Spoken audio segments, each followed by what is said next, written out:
All right, so we start the show with the Brady bunchen. You know, this rolled in late in the show yesterday. I kind of like it. I mean, Michelle loved it. Michelle loved the Brady bunchen. All right, welcome to the MJ Morning Show. I am MJ, along with the crew, Roxanne and Fester, Froggy, everyone in the house. I think I'm going to do it. All right, for those that missed this late in the program, well, I encourage everyone to listen to the entire show.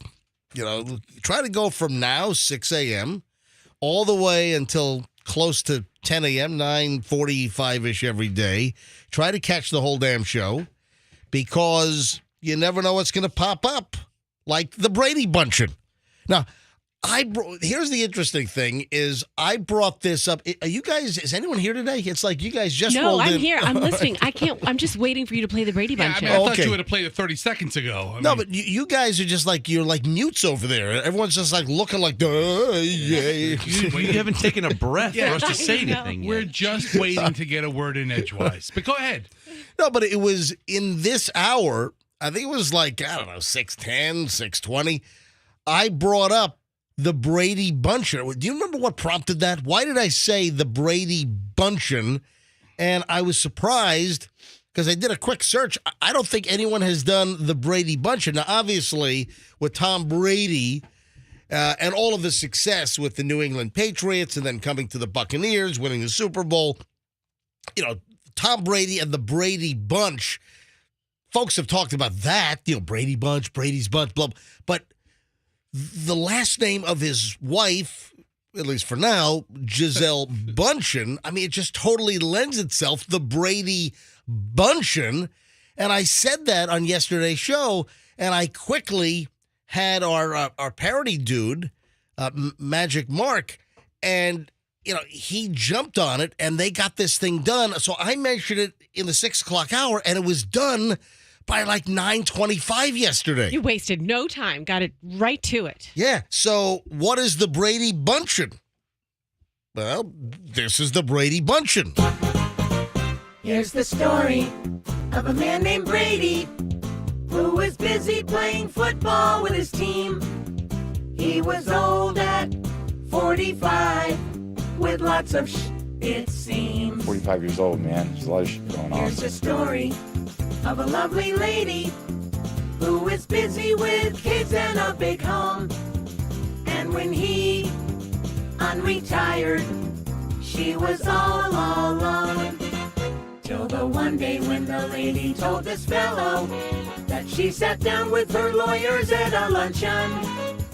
And he knew that he was now in trouble. That's the way that they became the Brady bunchen. The Brady bunchen, the Brady bunchen. That's the way they became the Brady bunchen. MJ, we got a big problem. Luncheon and bunchen. I mean, it just what's the problem, Froggy? I went to the official how to pronounce Gisele's name. Yeah, bunchen. It's not bunchen. It's bunchen. Let me see. Hang on. Bunchen. You know, it's got that U with the dots over the top. There's a name for it. I don't know. I never took German. Gisele Bündchen. Yeah, it's bunchen. So the song doesn't work. It's not the Brady bunchen. No, listen, I know that it's bunchen, but what? Did you go to a luncheon with her lawyer? That would have been funnier, actually. She sat down with the lawyers at a luncheon.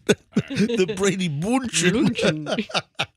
Hey, I don't know what it is. It's like a total musical morning already here on the MJ Morning Show. Our listeners are getting on the action now. Oh, boy. Since Froggy dropped the ball and, Froggy brings things up and they just fall into the Froggy black hole, I guess a listener stepped up. What? What did I not do? Well, here, listen to this. A listener just sent this over. Check this out. Fester, how can we text you? Oh, my God. You give us jokes we can hold on to. This guy's amazing. I know you think we are a bunch of bozos. This is a parody. Froggy, put your number on the show. Fester, I got your number. I need to send you mine. Fester, don't change your number. 3108444. 3108444. 3108444. 3108444. That smashes the Brady bunchen. That guy's voice is amazing. I'm going to do a duet with him. Mine's Holy almost as good. I'm really quite honored. That's amazing. And of course, that's area code 813. Yeah, you left the area code out. Well, you can't fit it in. It doesn't fit. That can't be topped. Who was that? It's one of our listeners. That guy's great. I know. I gotta look it up. I forgot. Awesome. All right, You so, should have taken the money you paid for the Brady bunchen and given to him. At least half. all right, man. Hey, did you guys smell that on the way in on MLK coming off at 275? Something. What was? Did anyone else smell that? It always smells right there. No, I don't smell. Maybe Dead body? What? Dead body? No, it's not a dead. Why do you have to go to the dead body smell? That's what everybody's thinking. No, it's not a dead. There was just some smell. I got off at 275. Can you describe the smell better than a smell? Was it a burning smell? Was it a rotting smell? Was it a fishy smell? Was it a trash smell? Was it like exhaust? It's a combination of I think stinky butt and dumpster. Stinky butt dumpster. Stinky dumpster butt. Sounds like a band. Oh, that is a good name for a band. And then opening live for I don't know. Name it. Opening live Train? for Train is Stinky Dumpster Butt. Yeah, I'm here to see Stinky Dumpster Butt. Heck with Train, man. Train sucks. Stinky Dumpster Butt. Hey, I want to get a Stinky Dumpster Butt concert tour T-shirt. How about you? Hell Yeah. All right, just get rolling, folks. Man, all right, 6:08. You got the MJ Morning Show on Q105, and we're back in a minute. Pretty busy show today. Stand by. Traffic now. Here's Pat. What's up? All right, here we go.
5 at 6:19, little 4 non-blondes. All right.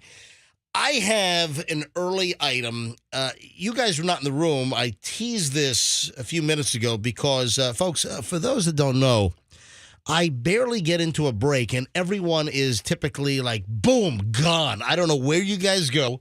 I don't move from this spot for like 4 straight hours. I mean, I'm talking. You're so great. Froggy, where do you go? I have a medical disorder. I have to move. So, I don't know. Ask them where they go. But you can't ask me because I have ADHD. I have a medical condition. I do other work. Yeah. Fester, what do you do? I don't know.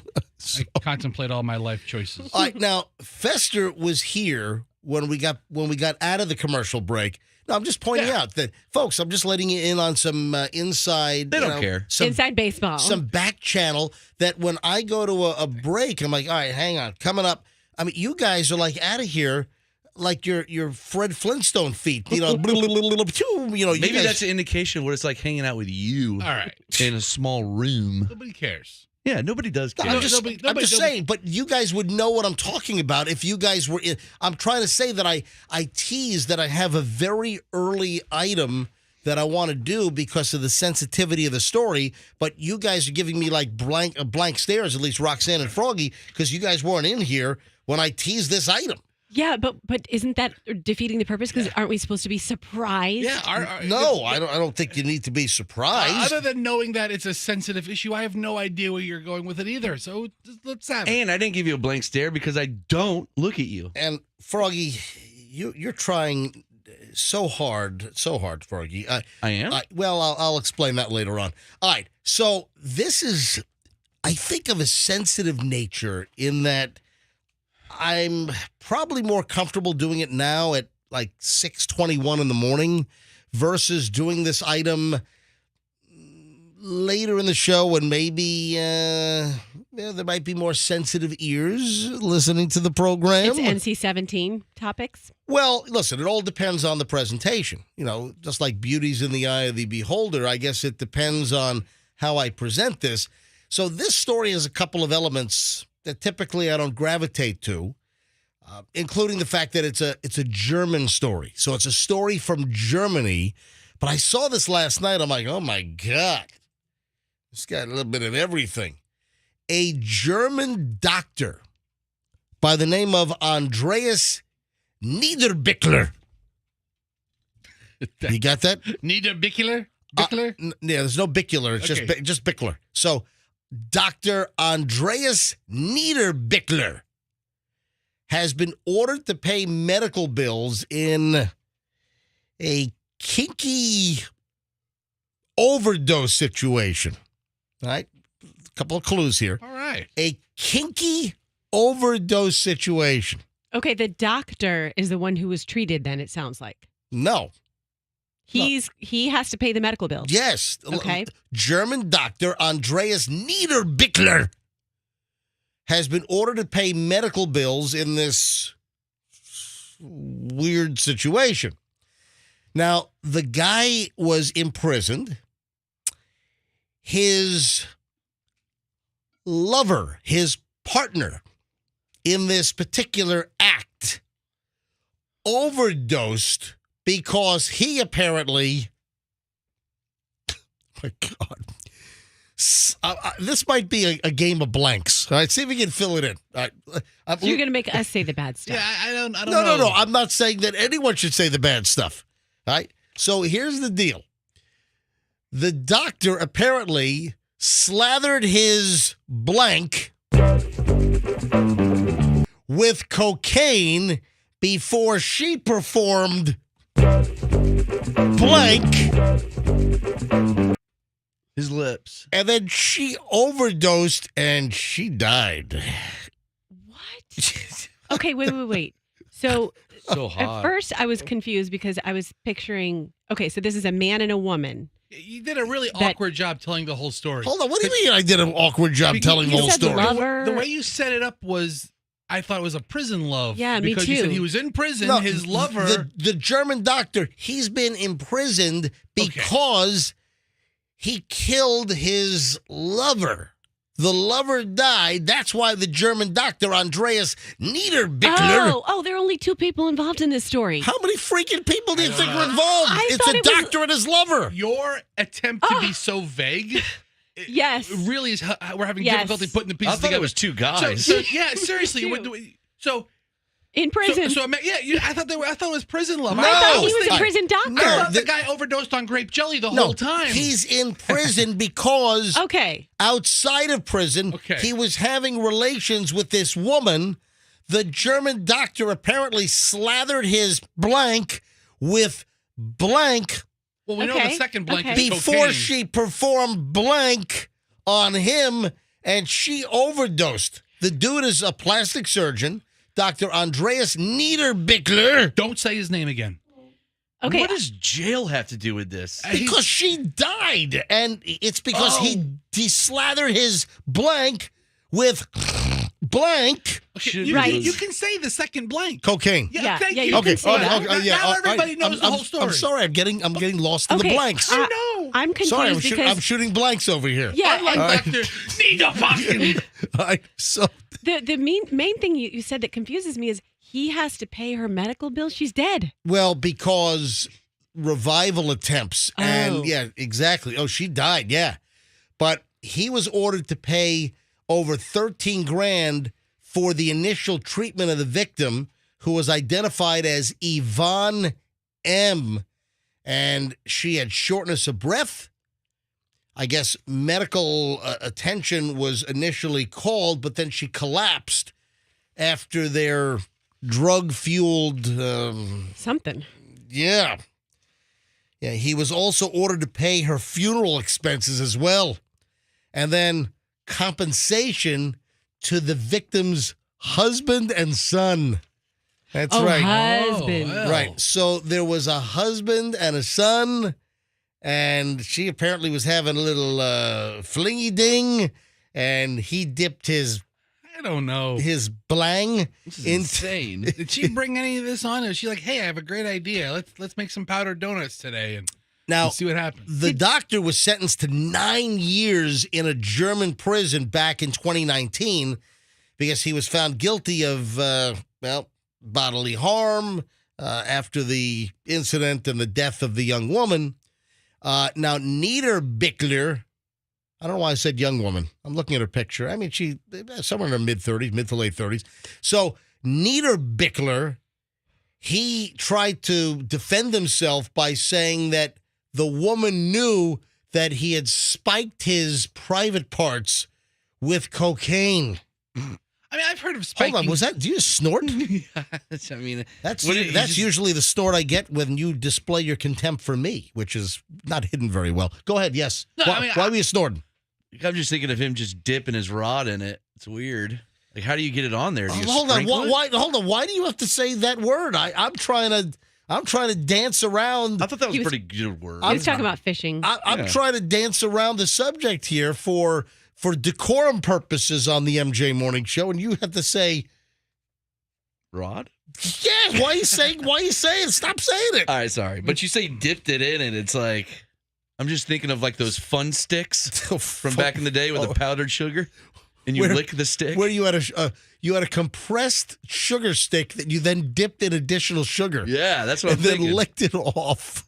It's just all that's in my head right now. What were dip those, stick. No. What were those things? What was that candy called? Fun dip. Fun dip, yeah. Was it Fun Dip? Yeah. the 4 compartments, the Did they- 4 Fun. flavors? Do they still have that? Oh my God, it's so crazy you guys are talking about this because yesterday I was in Aldi and They they have have Fun Dip? they have a 44 pack of Fun Dips and I called my wife. I go, hey, it's $5.42. Do you want me to pick 1 or 2 up Yeah. so we can give them away for Halloween? Yeah. Why don't you give them to your kids? See what happens. Those They'll are be great bouncing for up. Halloween, yeah. How about hey?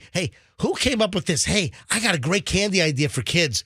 Let's come up with this hard white compressed sugar stick Yeah. that you lick and then you dip in compartments It's the best. of colored and flavored additional sugar.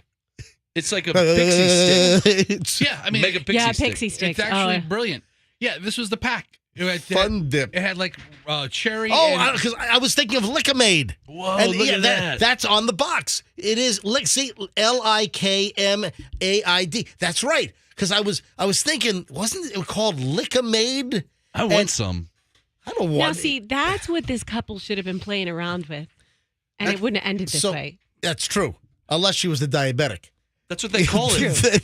All right. When you put your junk in Coke, it's called a fun dip. If you need the insulin injection, just let me know. Can you believe this story? Is this nuts? And she OD'd on cocaine, and she tried to say, yeah, she knew the court in Germany found against him. He was also accused of surreptitiously using this method with other women as well, but luckily those other women didn't die. To overdose, that thing must look like a beignet. Yeah, right? I mean, you would definitely see it. Looked like a powdered donut at I mean, Dunkin'. for real. My God. Did you say beignet already, Fuzzy? No, I said powdered donut a while ago. Beignet's funnier. I mean, powdered donut. I blocked off the entire pastry category. You can't out pastry me. Is that not crazy? I just thought it would be better for us to do that story early than for me to, do it at like, I don't know, 8:30 when folks are like in the office or something, I told you. I bet you. Oh, so are you more concerned about office folks, or are you more concerned about kids? Kids go to school. I bet you like almost 75% of our child listening audience is up right now. No, but the point is, Because they go to elementary school. But hang on. But I kept it. I think Very well done. Super clean. I think I kept the story very clean, except for Froggy ruining it a couple of You times. call it by its full name, Rodney. Right. Hey, Frog, I got to talk to you off the air, Froggy. No, you don't. I do. What? I do. Thinks they need to talk to everybody. I know. I don't want to talk to you off the air. I got a couple of things. All right, 6:31. I'm It's out of here. 6:31. It's the MJ Morning Show here on Q105. All right, when we.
Let's dive into the early morons of the news at 6:38 on this Tuesday morning. I welcome all of our early listeners, and we appreciate you hanging out with us. All right, so how many times do you have to be told, do not pick mushrooms in your backyard and eat them, all right? That's like one of the first lessons you learn when you're a kid. They could be poisonous. I mean, I think I knew this when I was like 2. What are the rules on mushrooms? Can you not touch them or? Listen, don't eat them. I mean, as far back as I can remember, I don't know who instilled it, whether it was like a grandparent, whether it was my parent, but I'm telling you, this could be one of the earliest things I've ever learned as a human being is those mushrooms that will grow in your damp lawn. Those are poisonous. They could kill you. Yes. Weren't you even almost afraid to kick them sometimes? No, I wasn't afraid to kick them. I was afraid the poison would go. So that's the thing. We get occasionally a mushroom growing up in our yard, and it goes from like nowhere to the size of a softball in a day.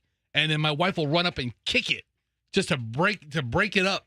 But also, like dogs, they know. Like when I get some shrooms growing in the yard, and typically it's when you've had a lot of rain and the area's moist.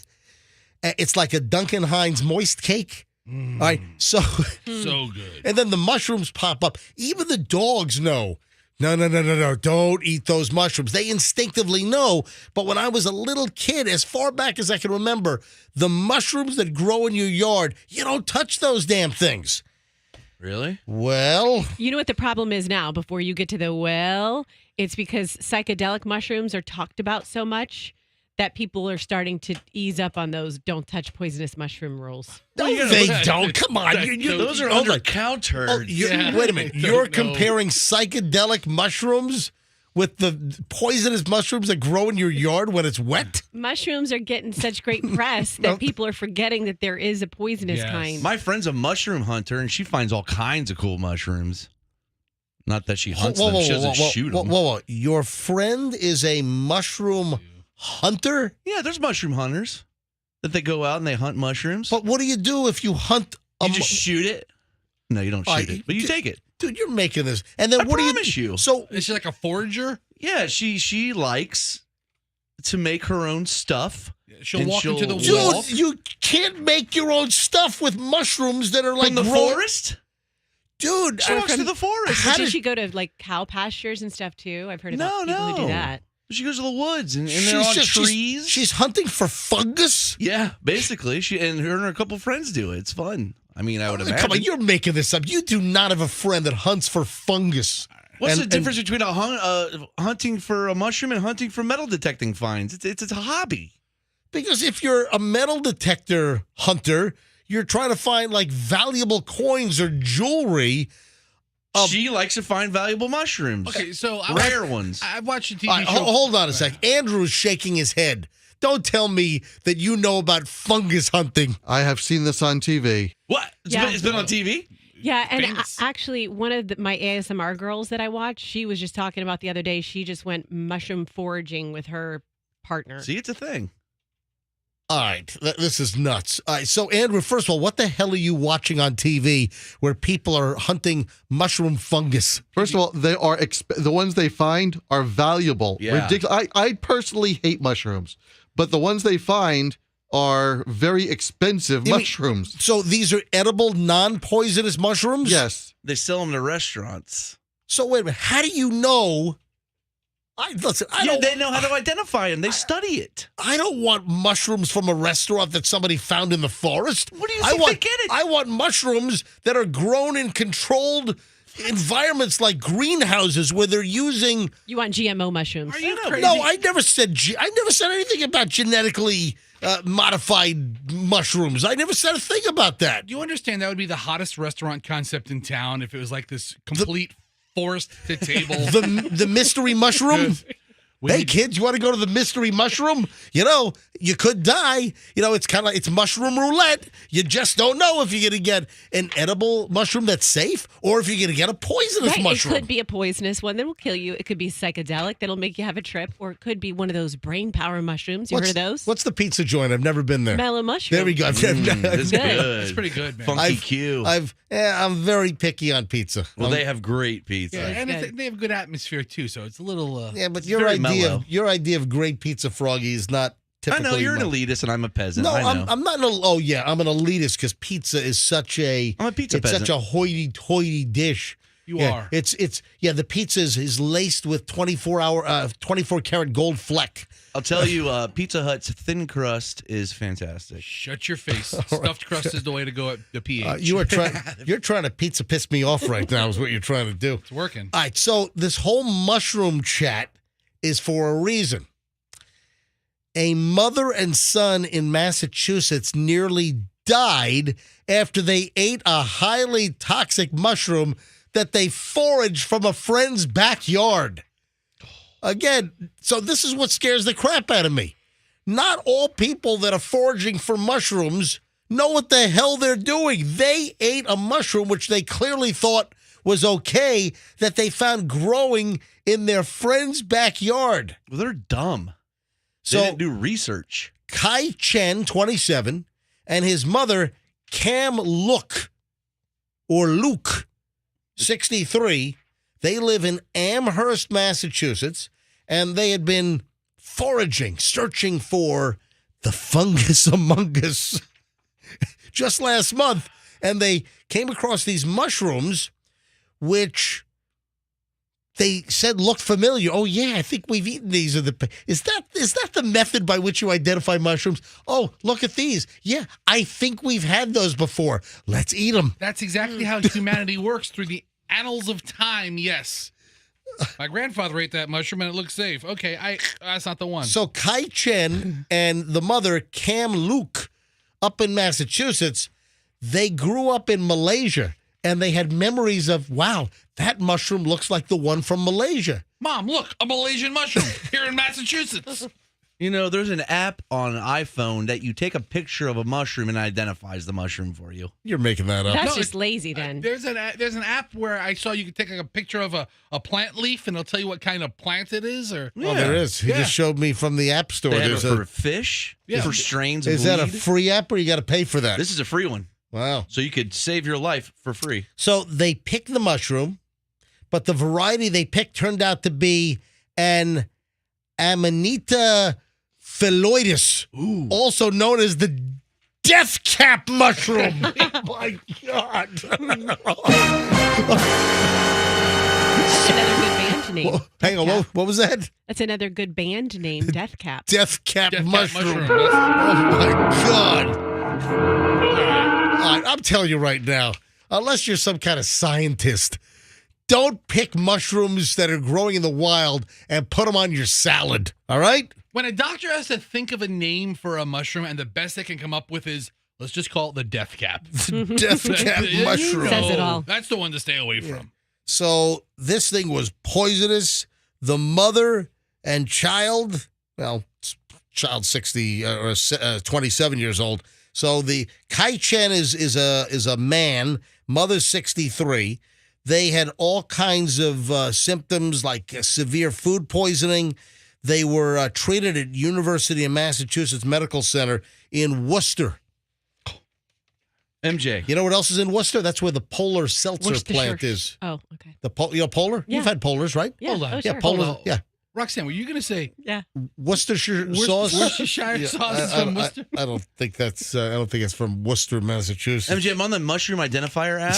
Yes. And I'm looking at the deadly poisonous fungi. Yes. Tell me every name of this mushroom doesn't sound like a metal band. Go ahead. Funeral bell. Hold on. There's a mushroom called funeral bell. Oh, the same way that Yeah. one you Wait just a minute. talked about is So, death cap. listen, Cap. You can read them if you want. So all of these mushrooms are like named after like deadly events. I mean, that Yeah. ought to tell you something. That's like the ultimate Surgeon General's warning of like prehistoric times. Dude, I can't read this. The print on there is microscopic. Destroying Angel. That's the name of a mushroom, the Yeah. destroying angel. All right, wait a minute. So we've got death cap, the funeral. What is it?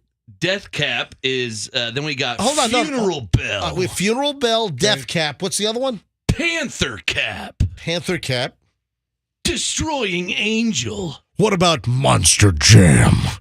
False amanita. False amanita. All right. This is like kind of the long. Cremation probiotic. Rip your face off, mushroom. That's not a real one. All right. But all you have to do is go to the app and look. It says it right here. These will kill you. Death Oh, cap, look. number 1. Here's the burial or cremation mushroom. Look at this one. You eat that, you turn to ash immediately. No, it's when you die, do you want to be buried or cremated? Oh. That's why it's called the burial or cremation shroom. Ooh, this one's cool. The red cage fungus. Anyway, Ugh. I thought this was just a good learning segment. You know, PSA. yeah. Don't pick mushrooms and eat them out of your backyard. Yeah, Andrew. The one that people are hunting for are morel mushrooms.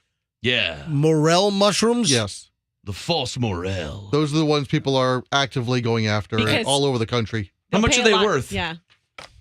Do you know, Andrew? I had no idea that people were really out there hunting mushrooms So you called morel mushrooms. You type in Morel, M-O-R-E-L, Yeah. and it says how much they're worth up to $20 a pound, which for mushrooms seems like an awful it lot of seems mushrooms. like a lot of flipping mushrooms because mushrooms are kind of light.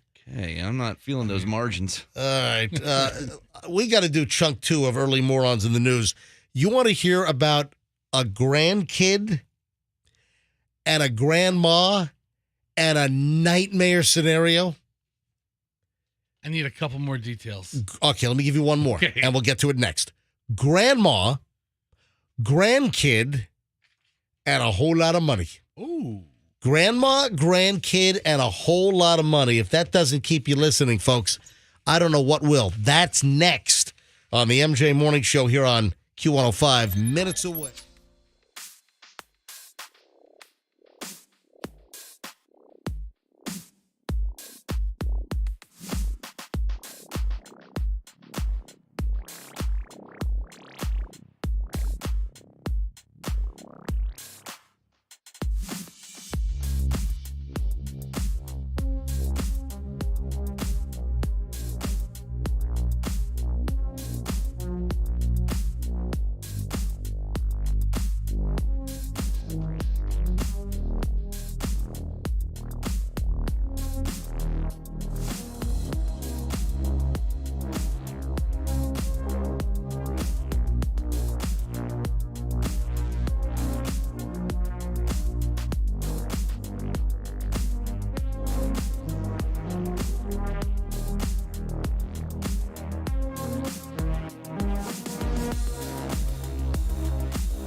right, 7:02. It's the MJ Morning Show. Welcome, folks. Appreciate you listening. MJ Morning Show. MJ and the crew here.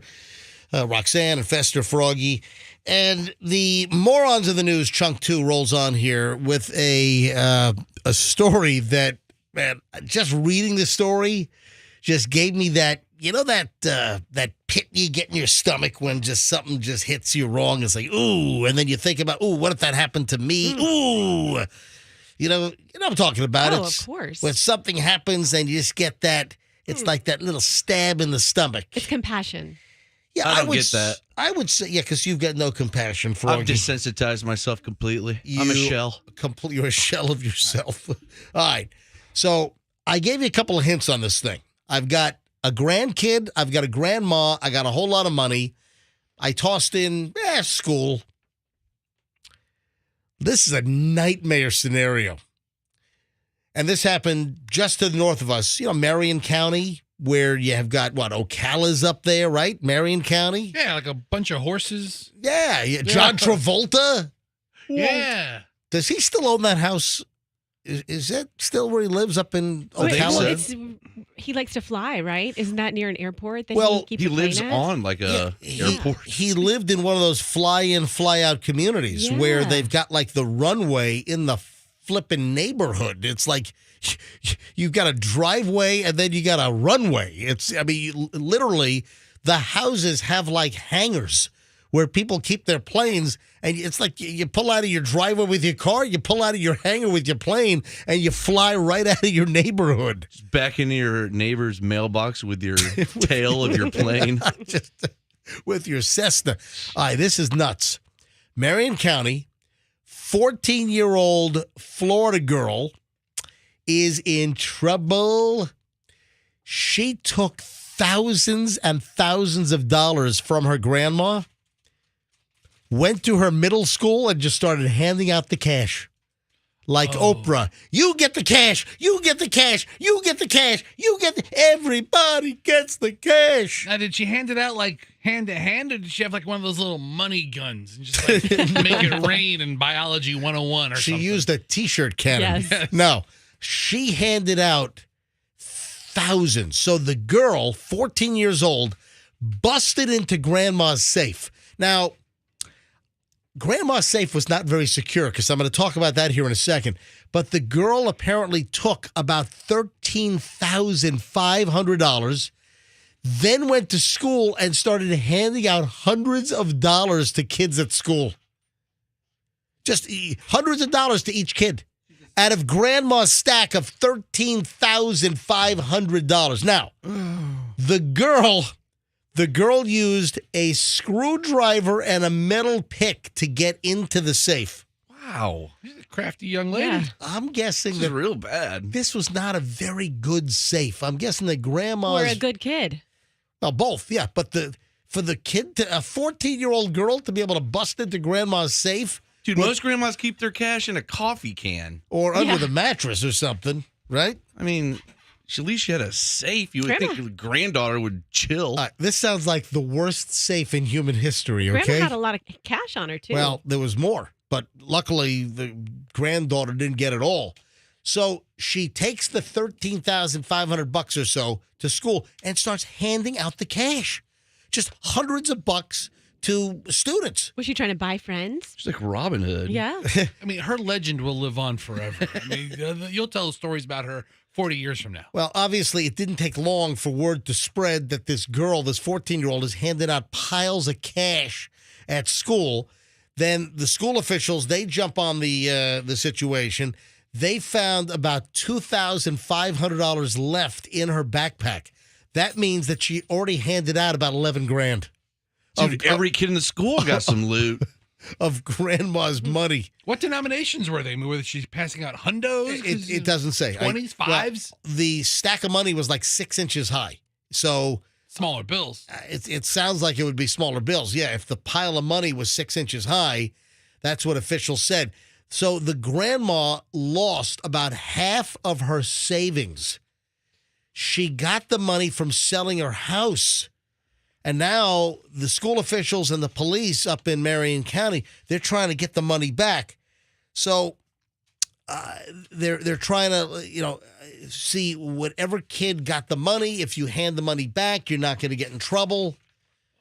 What trouble are they going to get into for taking the money that was given to them, albeit illegally? It's not traceable. No, it's a good point. So the cash was about 6 inches high. So I'm thinking it was probably like $20 bills, probably. Mm-hmm. $13,500. I'm trying to think of, a stack of $2,000 in 20s.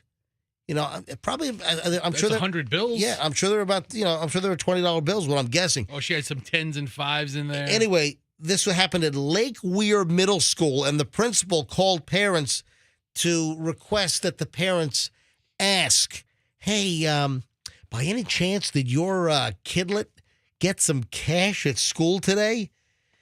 And the principal said, quote, "We would like to recover this money for the grandparents.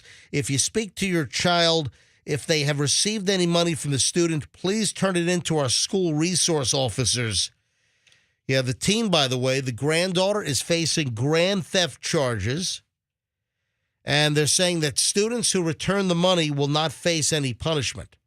Now, I guess the school, while not illegal, I guess the school could say it was a code violation or against student conduct, that you're taking wads of cash from clearly a student ought to know that something's not right here. There's no girl coming to school with a 6-inch pile of money just doling out cash. Well, the silver lining in this is that these young kids, this younger generation, still has appreciation for cash. It's not completely a cashless society yet. They were accepting of the. What are you saying? I mean, it's one thing if she would have stolen grandma's debit card and just said, "Hey, I'll swipe your lunch." What if she stole grandma's teethuses? No, not my teeth. I mean, if my kid got $30 from this other student. And what are you going to do, turn it down? I mean, don't you want to teach grandma a lesson for not securing her money a little better? It sounds like grandma, like I said, had the worst stupid safe of all time that a 14-year-old girl could break into. It's a jitterbug safe. with huge buttons. With a screwdriver and a metal pick. That's great. But this is the icing on the cake here. So far, only about $700 has been returned.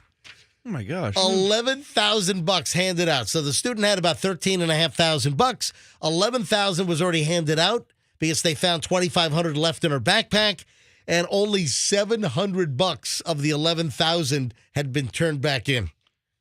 Who'd she give? I wonder if she gave a bunch to like some kids and a little like the guy she has a crush on. She gave like $5,000 to. What was the method in doling out? What denominations? Yeah. How much did each kid get? So Matthew, I have a crush on you.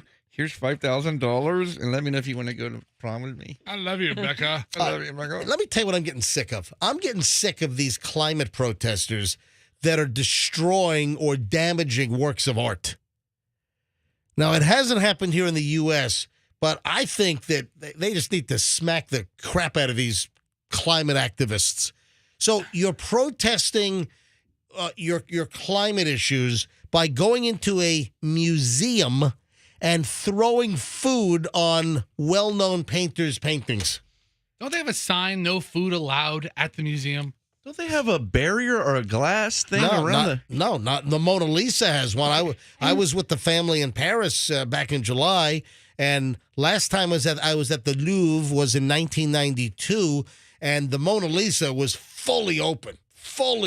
Totally wide open. And Leonardo da Vinci has been deceased for so long, he had nothing to do with climate change. Yeah, I'm amazed that these museums don't have these priceless works of art protected from humanity, which is disgusting. The first one was a Van Gogh, and this happened, I think it was last week.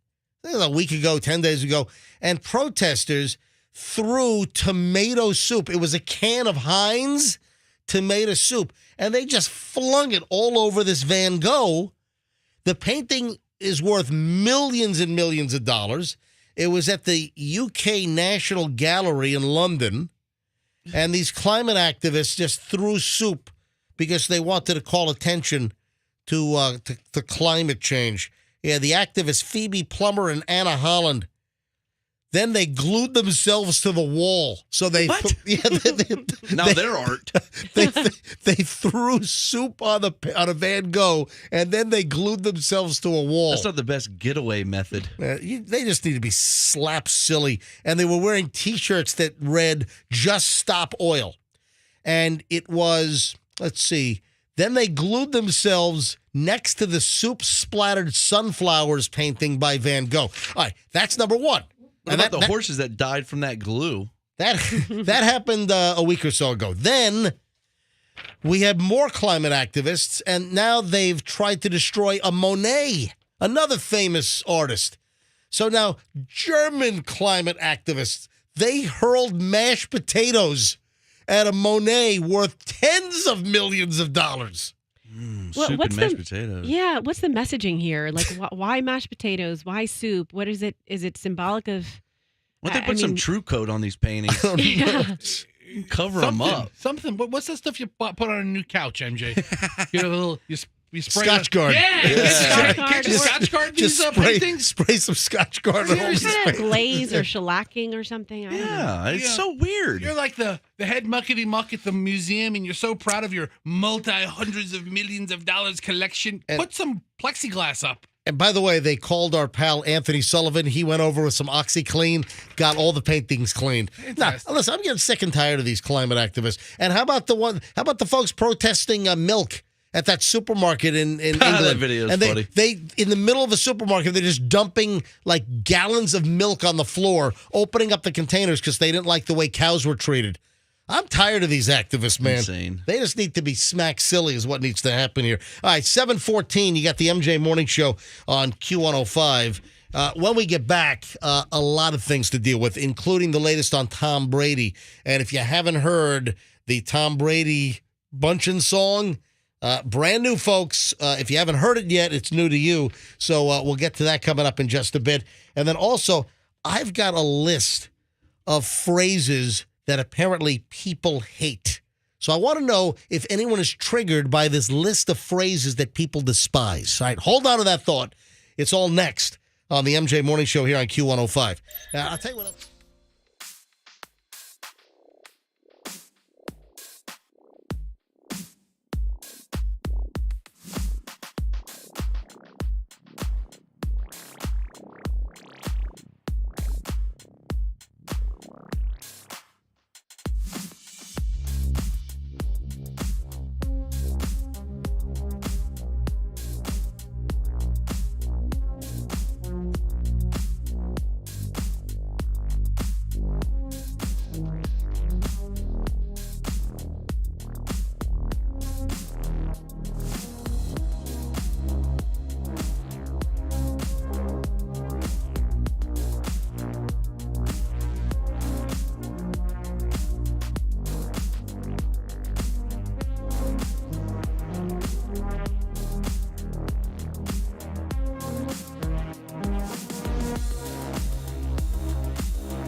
MJ Morning Show, Q105. Hey, folks, MJ with Froggy, Fester, Roxanne, 7:23 the time, and right now, we do it every morning. At this exact time, every single morning, well, maybe sometimes it's 7:22, could be 7:23, sometimes as late as 7:24, but we start an hour and 20 minutes nonstop right now. So the MJ Morning Show, we go for 1 hour and 20 minutes uninterrupted.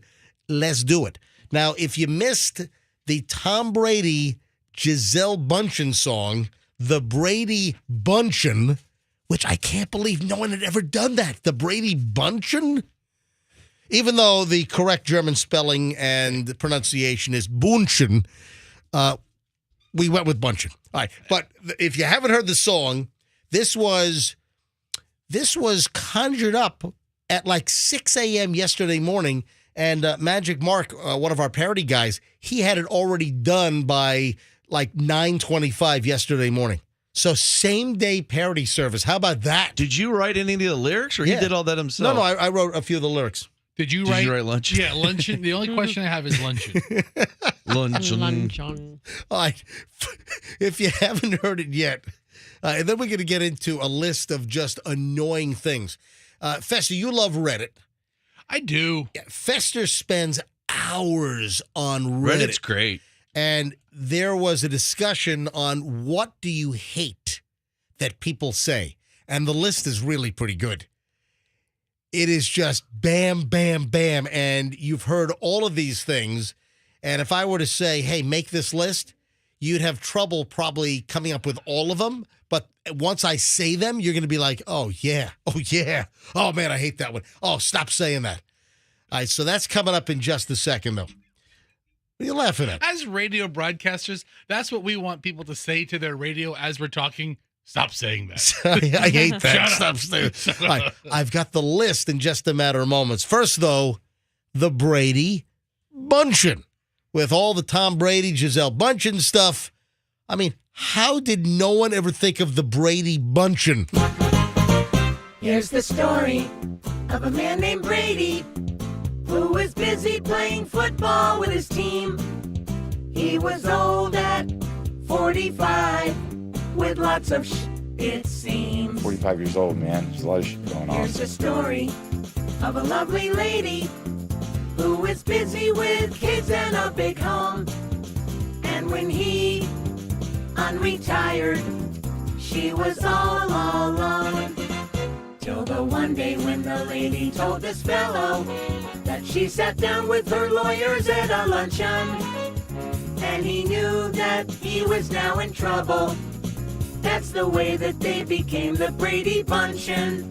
The Brady Bunchen. The Brady Bunchen.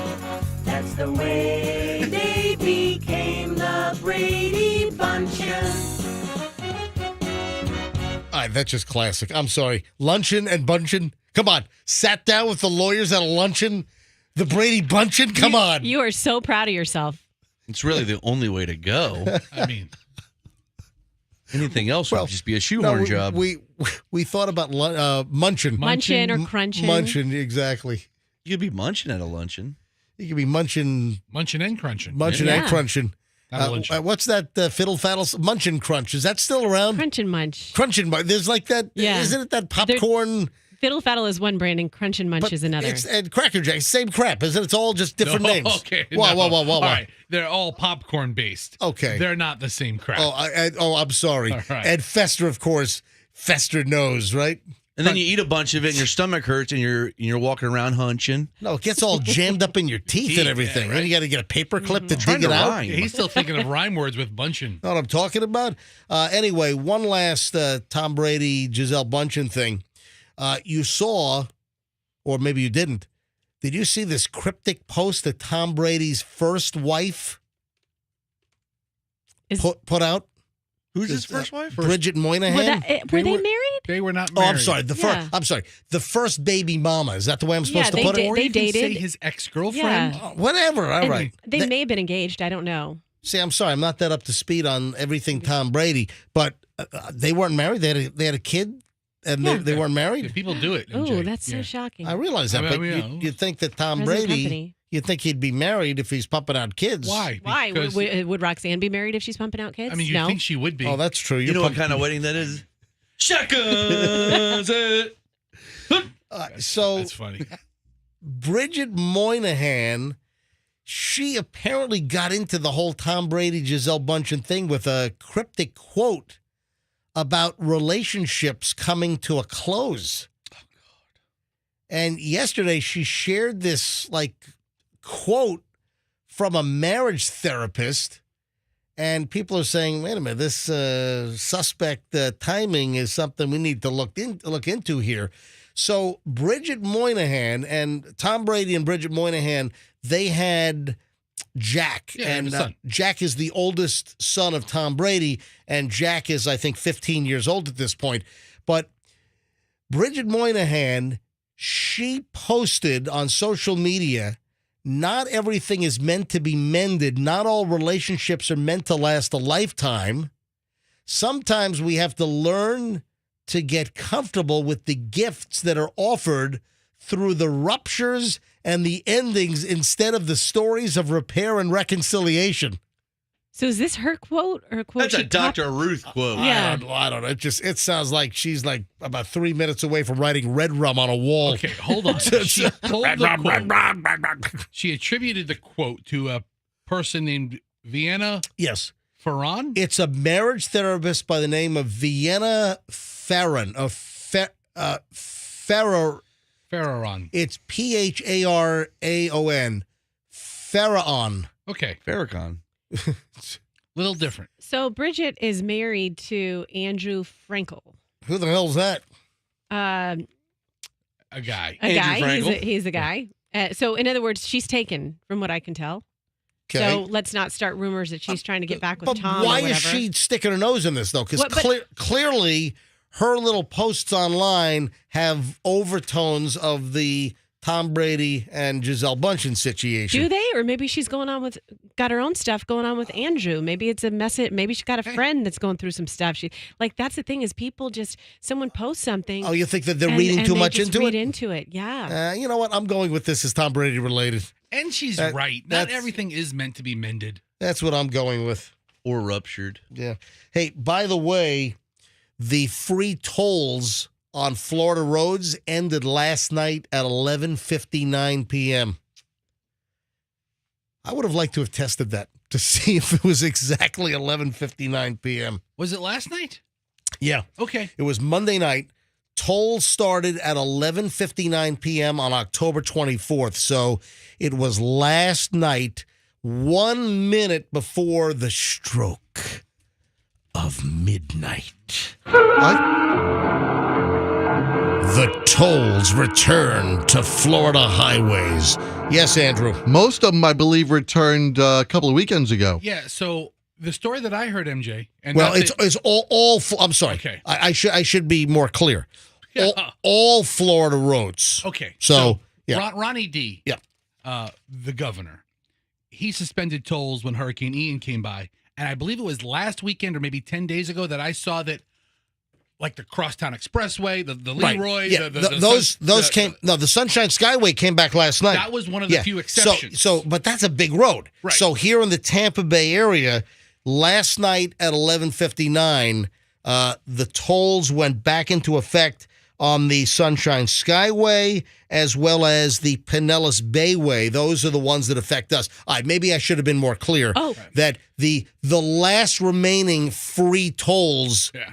came off at 11:59 p.m. last night. You know what else you should have done? Yeah. Is you should have made a nice segue between the Tom Brady story and the toll story with Ronnie D. He just reminded me because guess who are texting buddies? Tom Brady and Governor DeSantis. Thank Did you know that? That's a little bit of a stretch, No, but no, you could have. I know it now.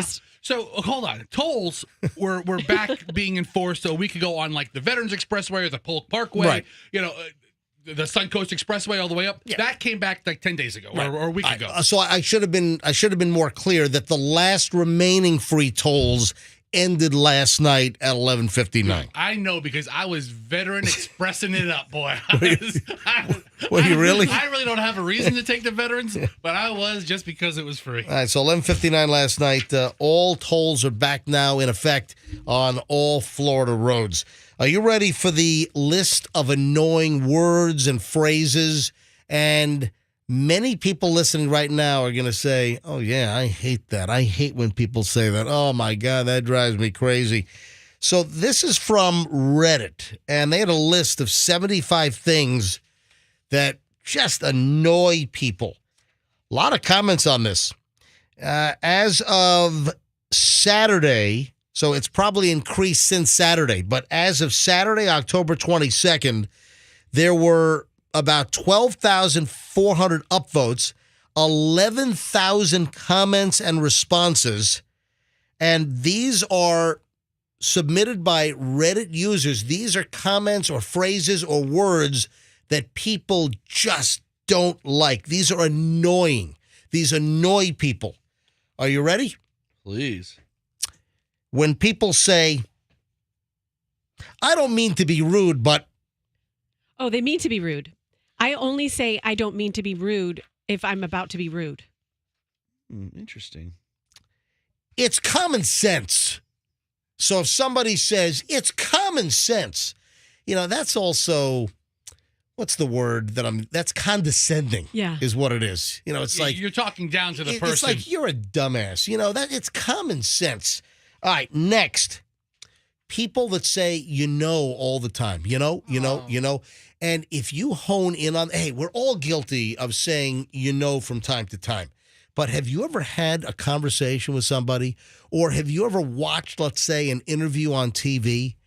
And somebody has jammed like 35 or 40 you-knows in a 30-second soundbite. It's filler.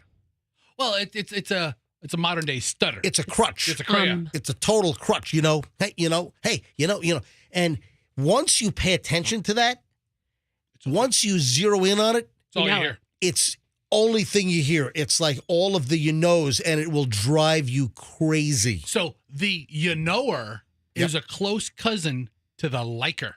Oh, like. That's another one. All right, so you-knows and then likes. That's a good observation. I think they're kin. All right, you ready for the next phrase that people hate? Let's agree to disagree. I love that one. That just ends the conversation right there. We ought to go to phones, though. We ought to take some calls once we're done with this list, and are any really annoying phrases that stand out like a sore thumb? Have we missed any, or I should say, have the Reddit users missed any on the list? All right, so let's agree to disagree. Hey, I just said so. Have you? And I'm guilty of this. I'm a sower. A lot of people are overusing the word so. That's not on this list, but look, I just came up with one, and I'm guilty. I'll start sentences with so, and listen to people. People will overuse so much these days. I don't know if you start the sentence with the word that it's the problem. It's when you jam it mid-sentence. No, people will start out with, so let me tell you, so. I do that all the time. I edit out my so's. If I'm doing an interview, I'll have so many so's. Absolutely. At the beginnings. Next. You have to sew all your so's out.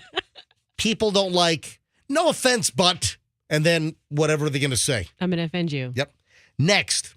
It's just a joke. People that try to, you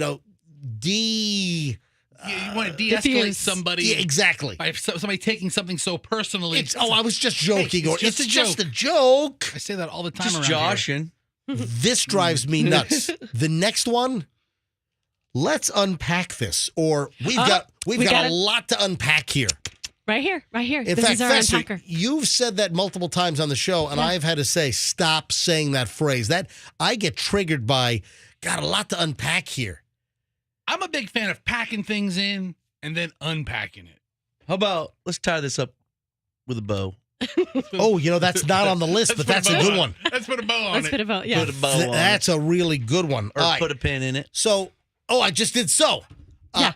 I want all listeners to pay attention. right now, if something is not on this list, I want to hear it from you. 800-990-1047.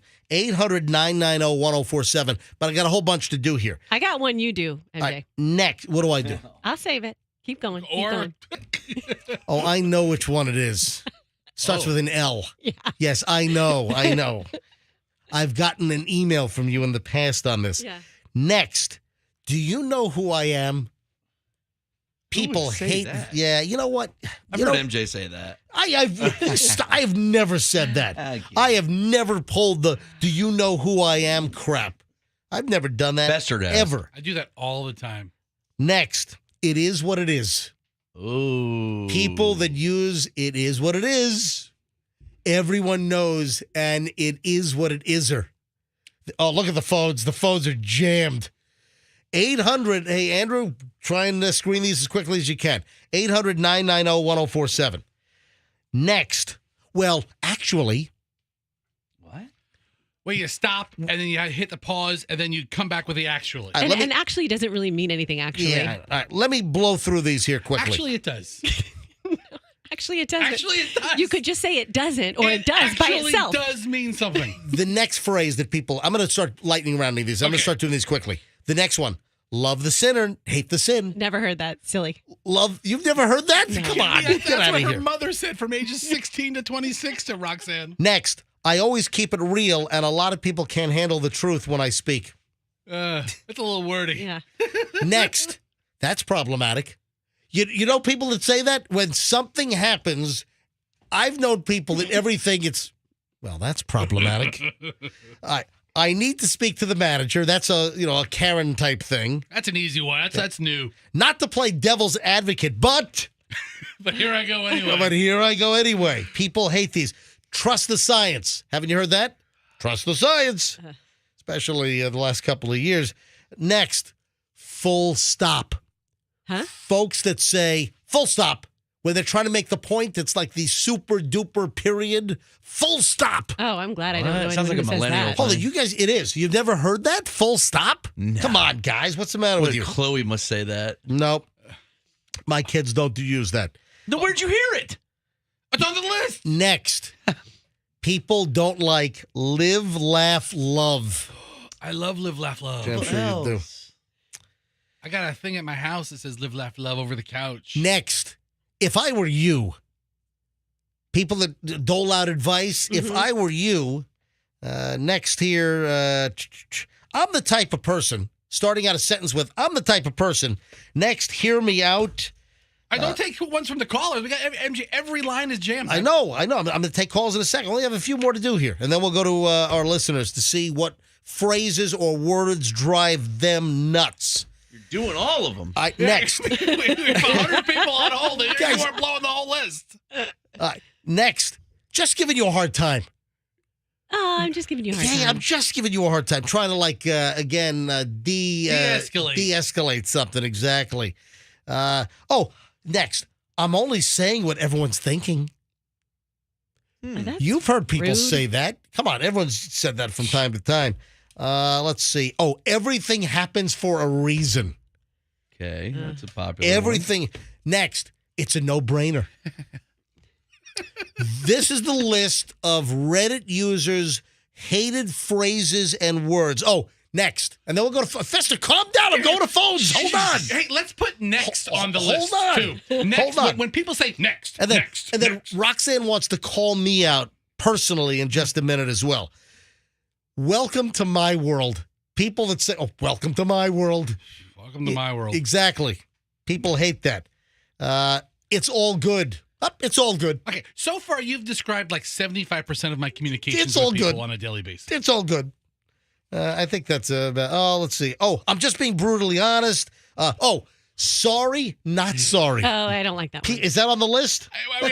We have two callers that wanted to say it too. No, we don't. Come on. I'm looking at the screen. We don't have sorry, not sorry. Roxanne, what's the thing that MJ says?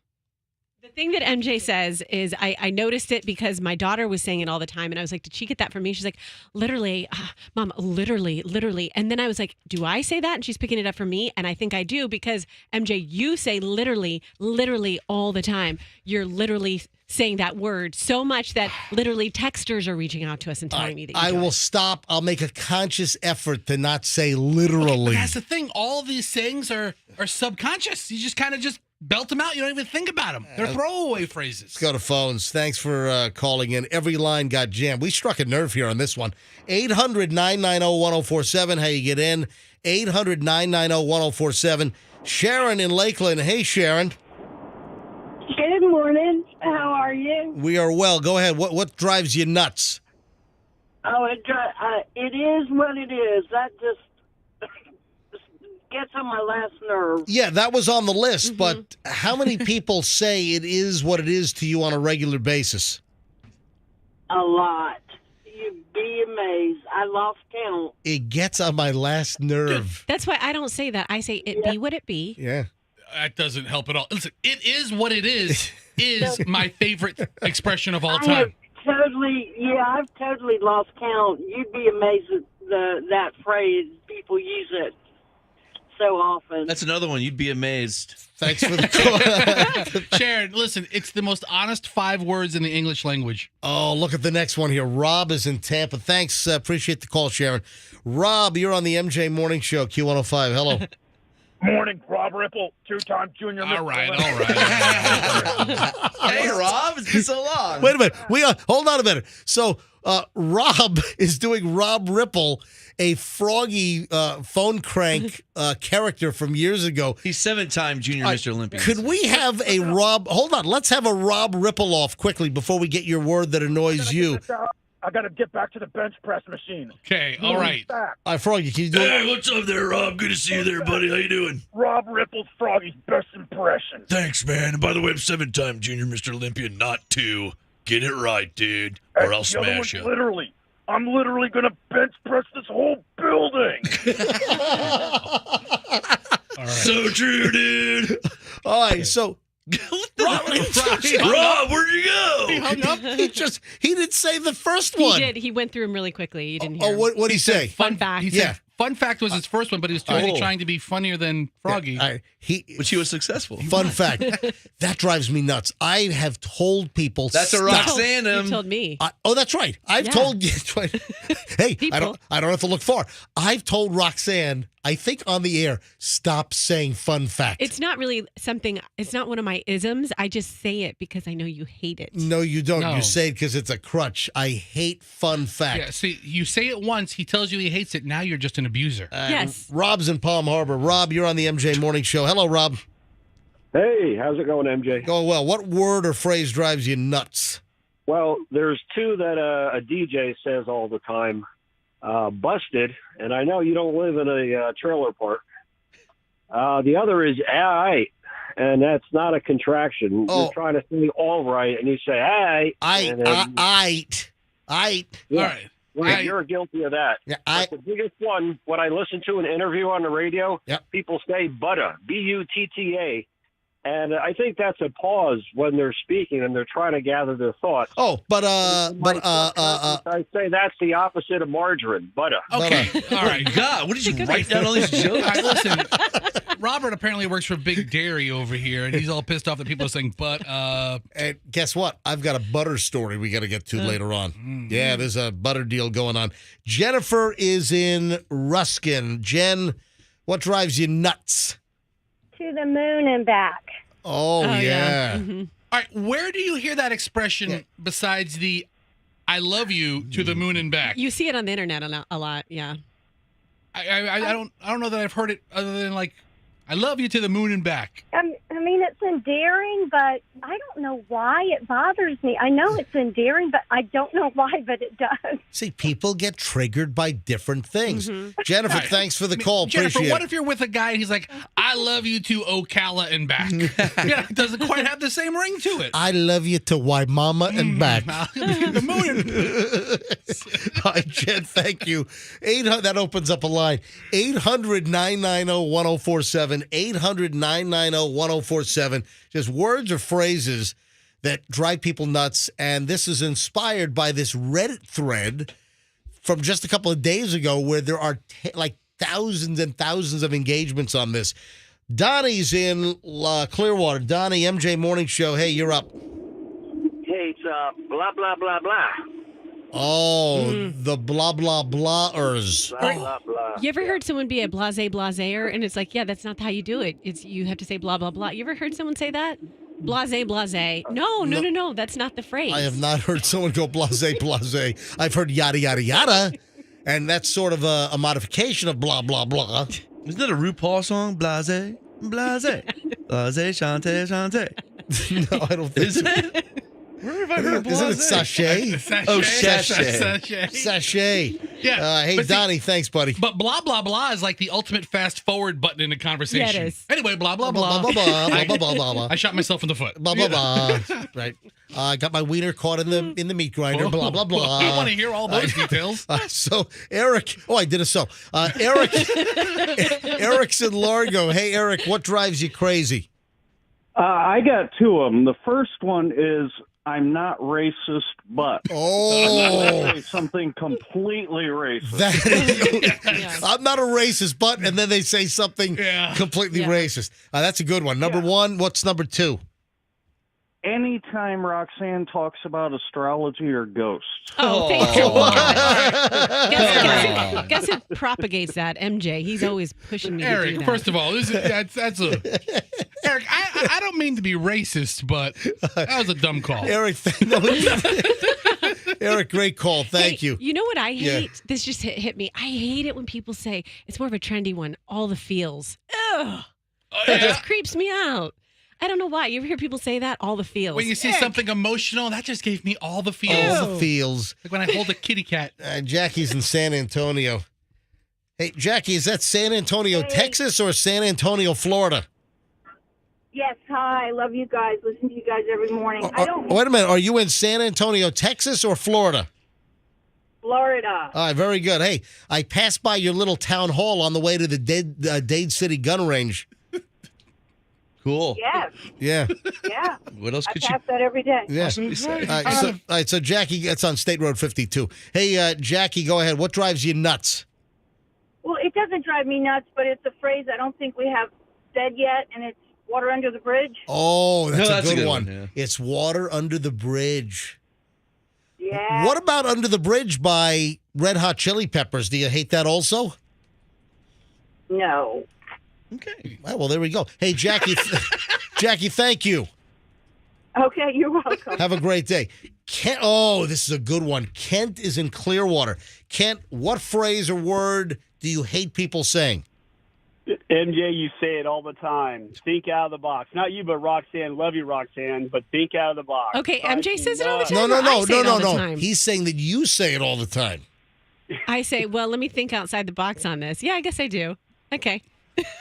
Guilty. What's the box? Well, you tell me. Exactly. How about in a nutshell? Hey, oh, that's another one. Hey, Ken, thanks. Jackie's in Bradenton. Jackie, what drives you nuts? Like I said. Oh, yeah. That's sort of condescending as well. It's kind of like you're trying to, teach somebody, or I'm going to learn them a thing or two. Like I said. My husband says it like every other word, and he didn't even say anything yet. So it's like he starts off with, like I said. What'd you say? See, like I said, is like quelling anger. It's like instead of saying, damn it, I was right the first time, it's like I said. You know what Michelle hates? And most people know that my real name is Todd.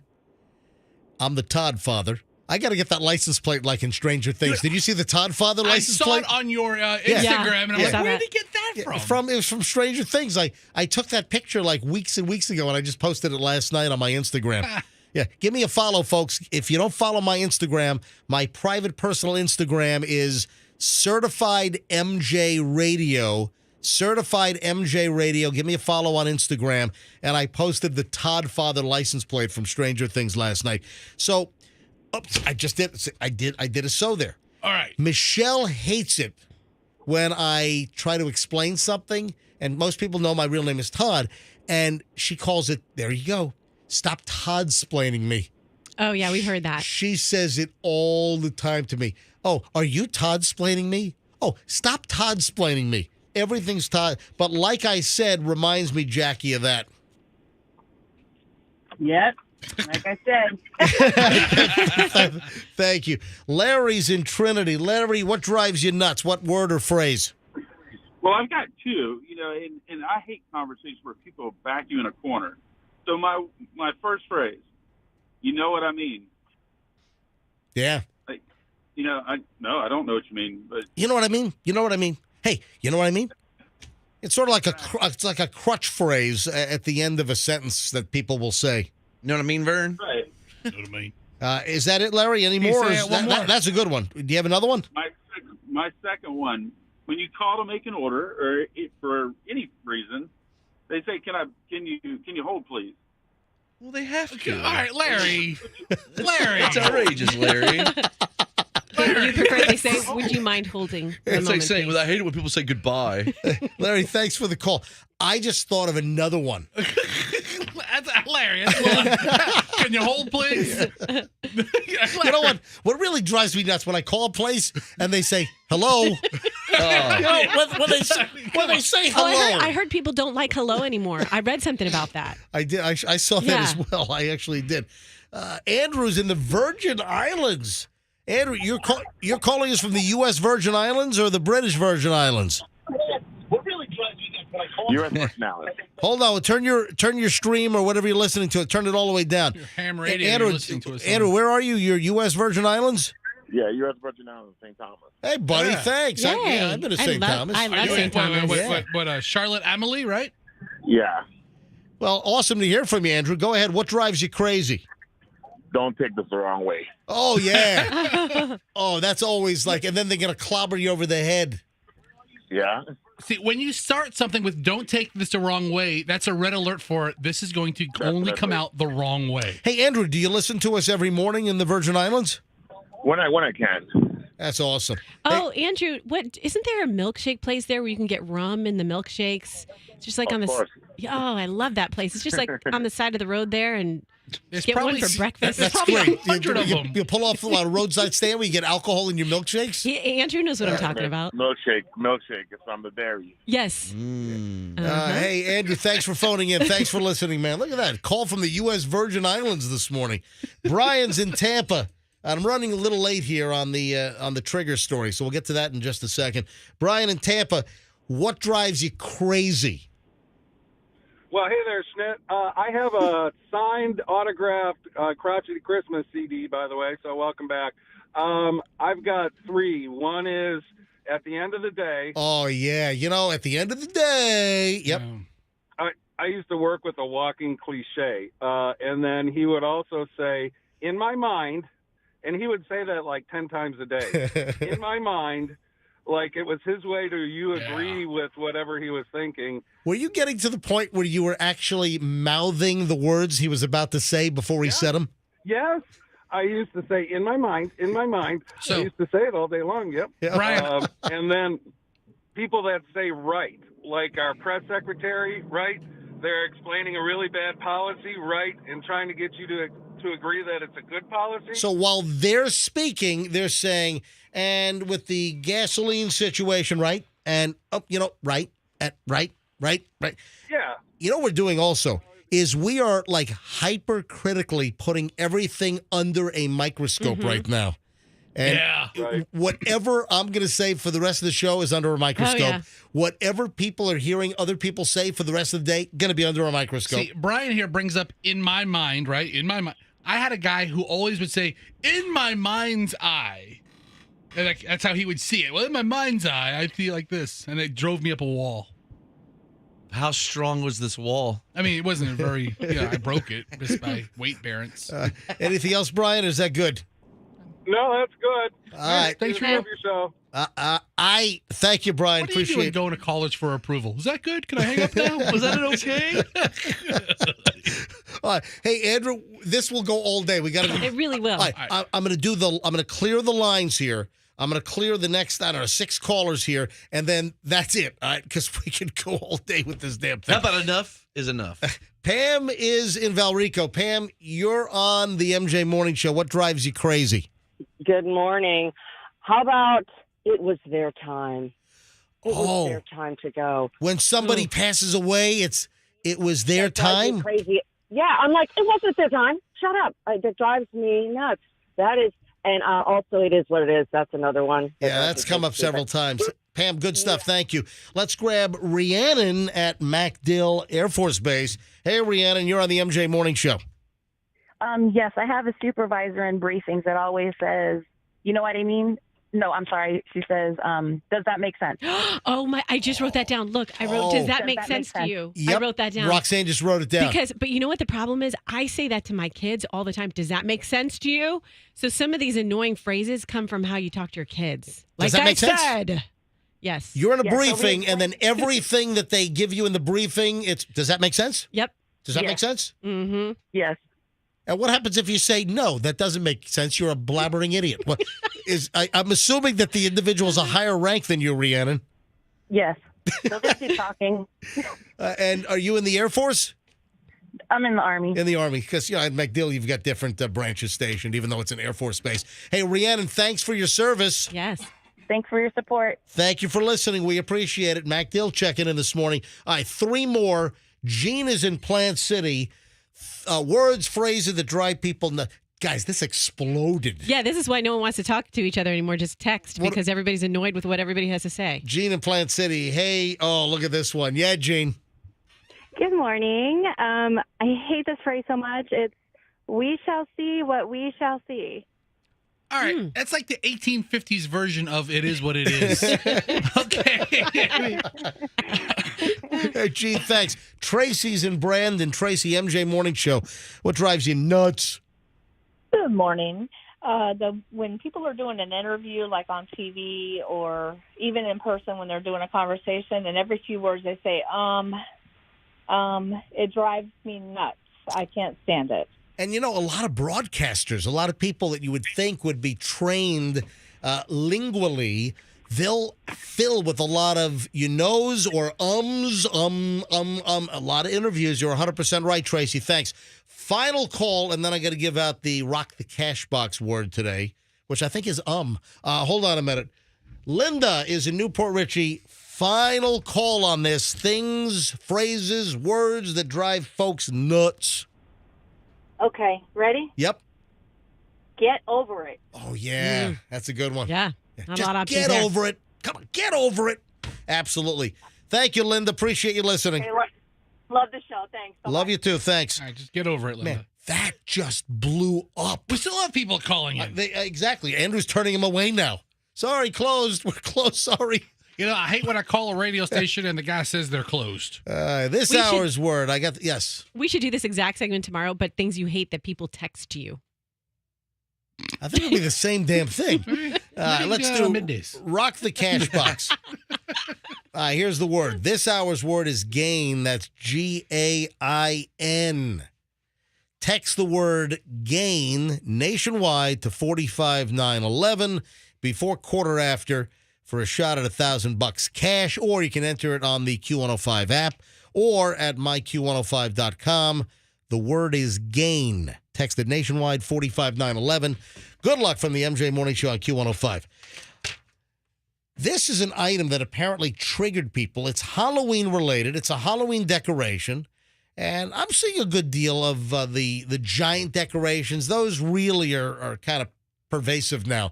The huge skeletons, the massive Grim Reaper. There are a bunch of the giant, massive... Scarecrow. The Scarecrow's another one. And apparently this ticked people off. And this is in Washington State. A Washington town had to dismantle a Halloween display because residents complained that the display at the City Hall complex was rude. It was offensive, inflammatory. Do you know what the giant decoration was? It was a figure on display in this Washington town. You ready? Okay. It was a giant Karen. That's awesome. So all these Karens complained about the giant Karen. They literally, there we go. They built, I said literally, they built this, because we've all seen the depiction, like the image, the video of like a complaining Karen, or the caricature, the drawing of what a complaining Karen looks like. It's like a finger wagging, usually short hair, kind of a. You know who started the hair trend was it Kate Gosselin? Yes. Kate plus 8. From Kate plus 8. She had a hairdo that looked like this big, it was like it's a bob. spiky in the back Like, and, it was like and sweepy across the front. It wasn't like a bob kind of thing, right? It was just horrendous. It was, I don't know what that thing was. But that's become the official anthem haircut of Karens. Yes. They got to have a short hair. It is. It's like the day she actually landed in a couple of dollars, she went from her long hair to this ridiculous cut. But wait a minute. But the Kate Gosselin, Kate plus 8, her bobby cut was a little more avant-garde than the typical, like, short cut. Yeah, she spiked the back of it. Nobody does that. This is where it started. The avant-gardeness of it. Because she was a Karen. Wearing a triangle for a shirt. How avant-garde. Andrew, do me a favor. You got to grab the Karen picture. It was on Reddit. It was on multiple places around the internets. And we'll get this thing up. We'll get the story, and you can click on the giant Karen that they had to take down because people were offended, and they called to complain about the Karen on display at the municipal complex, City Hall, in this town in Washington State. I thought you were going to say it was like a headless horseman or something, but no. I never even heard of this place. It's Prosser, Washington, Prosser. And they put up this thing. It was part of a local decorating contest, and it entailed a mannequin dressed as a Karen, and people complained, so they took it. Just I was thinking like a huge, like 12-foot Karen. All right, it is. It so is. The Karens are doing exactly what they're complaining about doing. They're complaining. And the Karen has a huge T-shirt on that says, "Can I speak to the manager?" That's funny stuff.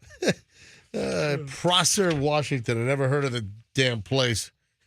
You ever hear of Prosser, Washington? Oh, it's beautiful. Do you remember? Listen, this is a follow-up. Oh, wait a sec. Before we do that, guess what time it is? Brady bunchen time? Yep. What? Here's the story of a man named Brady who was busy playing football with his team.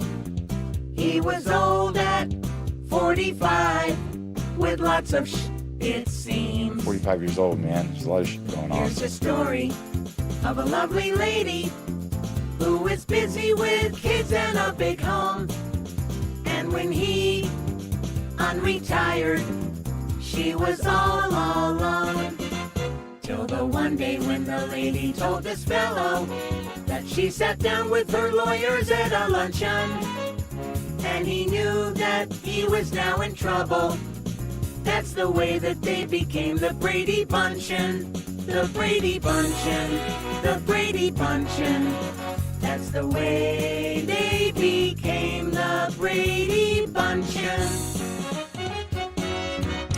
It just does not get any better than rhyming luncheon with bunchen. Sat down with the lawyers at a luncheon, Giselle Bunchen. It just doesn't get any better than that. That is lyrical genius. It really is. Really? I mean, really, lyrical geniuses. Do you remember the story that we did, I think, 2 weeks ago about some maniac that opened up the fire hoses in the condo building, a 28-story condo in San Francisco? Yeah, and water was just gushing down the elevator shaft and down the stairwell. Water from, like, I think it was like 20 stories up. I don't think he was at the very top of the building, but it was pretty high up. And this maniac opened up the fire hoses because apartment buildings, they have those like standpipes, or is that what they call them? Where the hoses are all wrapped up in those little, like, you know what I'm talking about? Those holders in the wall. Yeah. And you got you got that crank handle to open up the water. The guy opened up the fire hose water spigots in this apartment building, a 28-story building, flooded the whole damn thing to the point where there was so much water that the water was coming down the stairwells.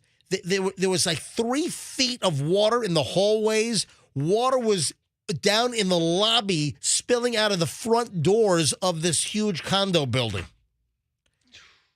Guess how much money in damage was caused? So this is the estimate now. This is from the MJ Morning Show follow-up file.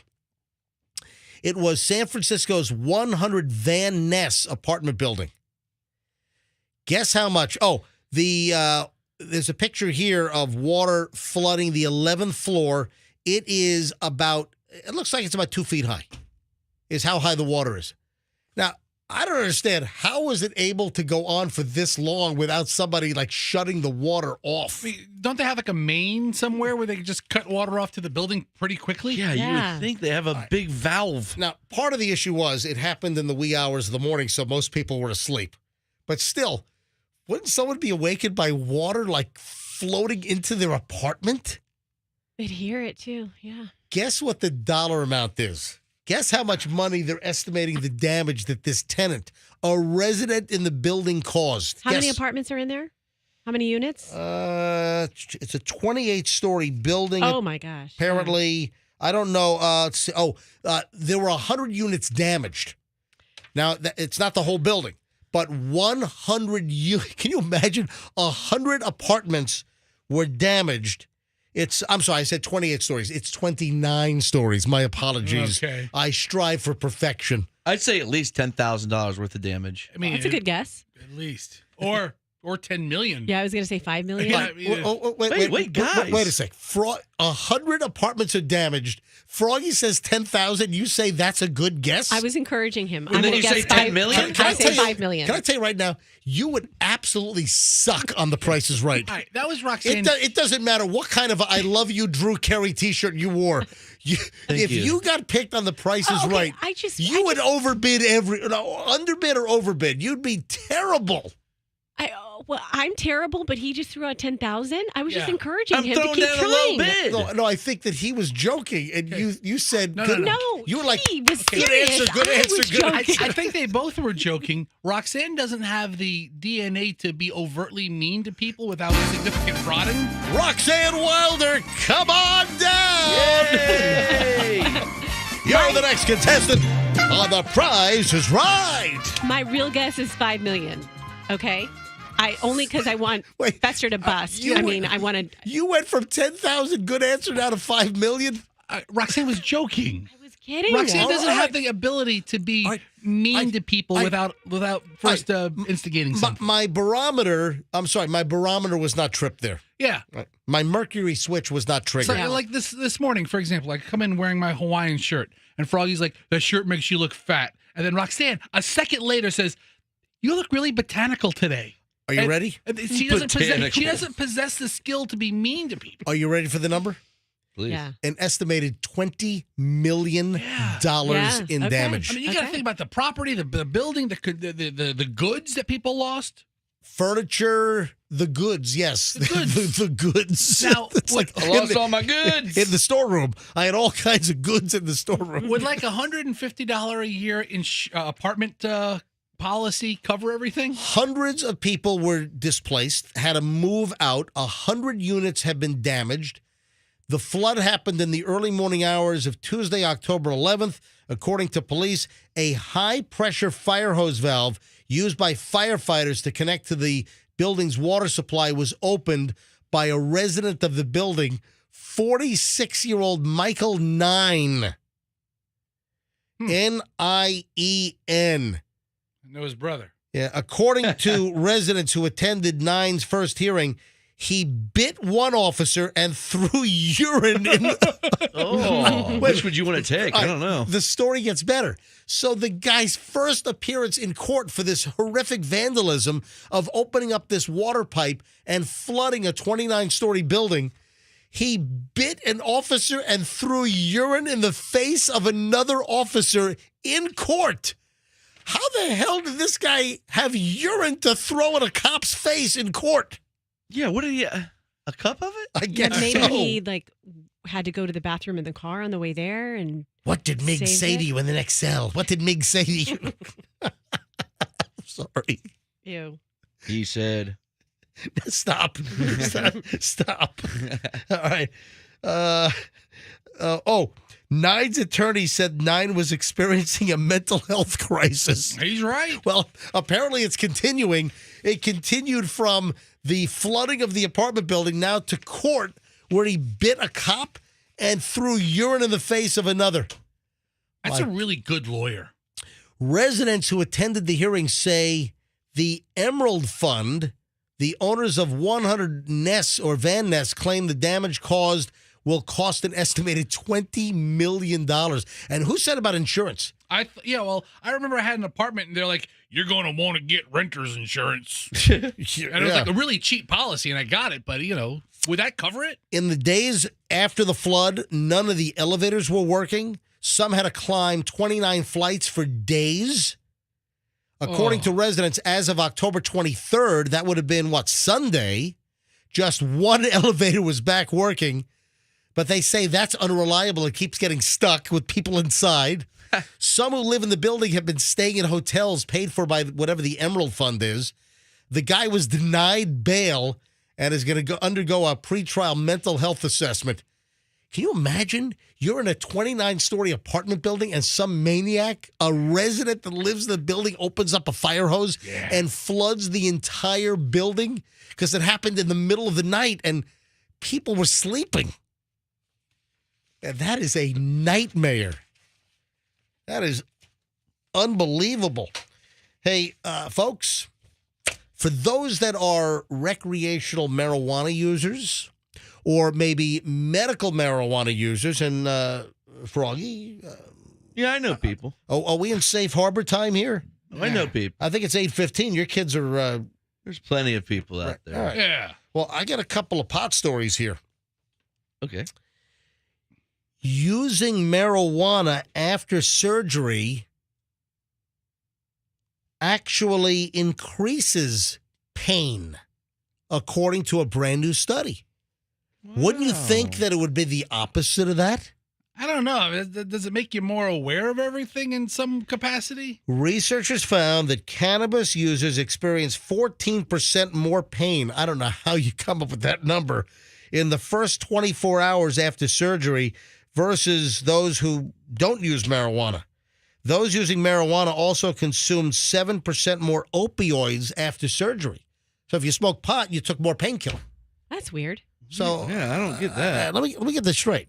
You go in for I don't know, appendicitis. You have your appendix removed. You got your tonsils taken out. You're having tonsillectomy. I don't know. You're gonna smoke after having their tonsils out. I know. All right. Let me chill out. You go in for some surgery. It's like, oh man, I'm just gonna chill out and relax. I'm gonna smoke myself a doob, and you're increasing the pain apparently. Wow, that's weird. Maybe you become hypersensitive. Brand new research on this, and then one other marijuana story before I move on. In San Diego, and I'm sure this is indicative of ERs around the country, but in San Diego alone, this particular ER, they're seeing up to 37 marijuana cases a day. What? In the ER. For what? What kind of? It's mostly psychosis. Must be like the edibles. It's like people opening up the fire hose in an apartment building. Some people can't handle those strong edibles. Well, the doctor's just going to prescribe you a bag of Doritos and go to bed. Guys, I'm just saying that people are going to the ER in droves because they're having cannabis-related issues. And here's a hospital in San Diego that's seeing up to 37 people a day, and most of them are having some kind of a psychosis that's marijuana-related. I wonder if it is like first-time users that don't know what the effects are going to be, and it's more easy to access now. So there's like, I'll try this, and don't realize like, okay, you can't take that much. Listen to this from the San Diego newspaper. Ronit Lev, an addiction medicine doctor at Scripps Mercy Hospital in San Diego, said about her emergency department, Quote, it's been steadily increasing over the years. When I started in the 1990s, there was no such thing. Now I see 1 to 2 cases per shift. The most common symptom is marijuana-related psychosis. Wow. All right. They see about 20 THC-induced psychoses for every amphetamine-induced psychoses. What? Hey, Froggy, all right, so you've got a medical issue. Yes, I have many medical issues. And Migraines. have you ever had a psychosis because of your... No. Never had a psychosis. What's the story about Big Lou? Oh, that was it. Okay. What? What? The insurance guy? No, I thought He's on meds too. I smoked salvia with Big That's Lou. what it was. And Salvia. I thought his couch was a caramel. Yes. And I tried I knew to there eat was a it. couch. I'm I knew sorry. there was a couch involved. Froggy's- Remember, Big Lou's like you. He's on meds too. All right, so Froggy's best friend is named Big Lou. Remember, Yes. Big Lou's like you. He's on meds too. Froggy's Big Lou is different than the insurance guy Big Lou, who's on wife number 2. Yes. All right. So what happened with? What are we talking about? No, just like years and years ago. Remember the K2 phase, the salvia phase? We tried it and it freaked me out. Who tried it? I did. Yeah, a long time ago. You tried K2? Froggy shared is like this when he with was a us kid. that he tried salvia. Years ago. Well, is this when you were working on the MJ Morning Show? Yeah. Yeah, like, We talked about it. I He's think.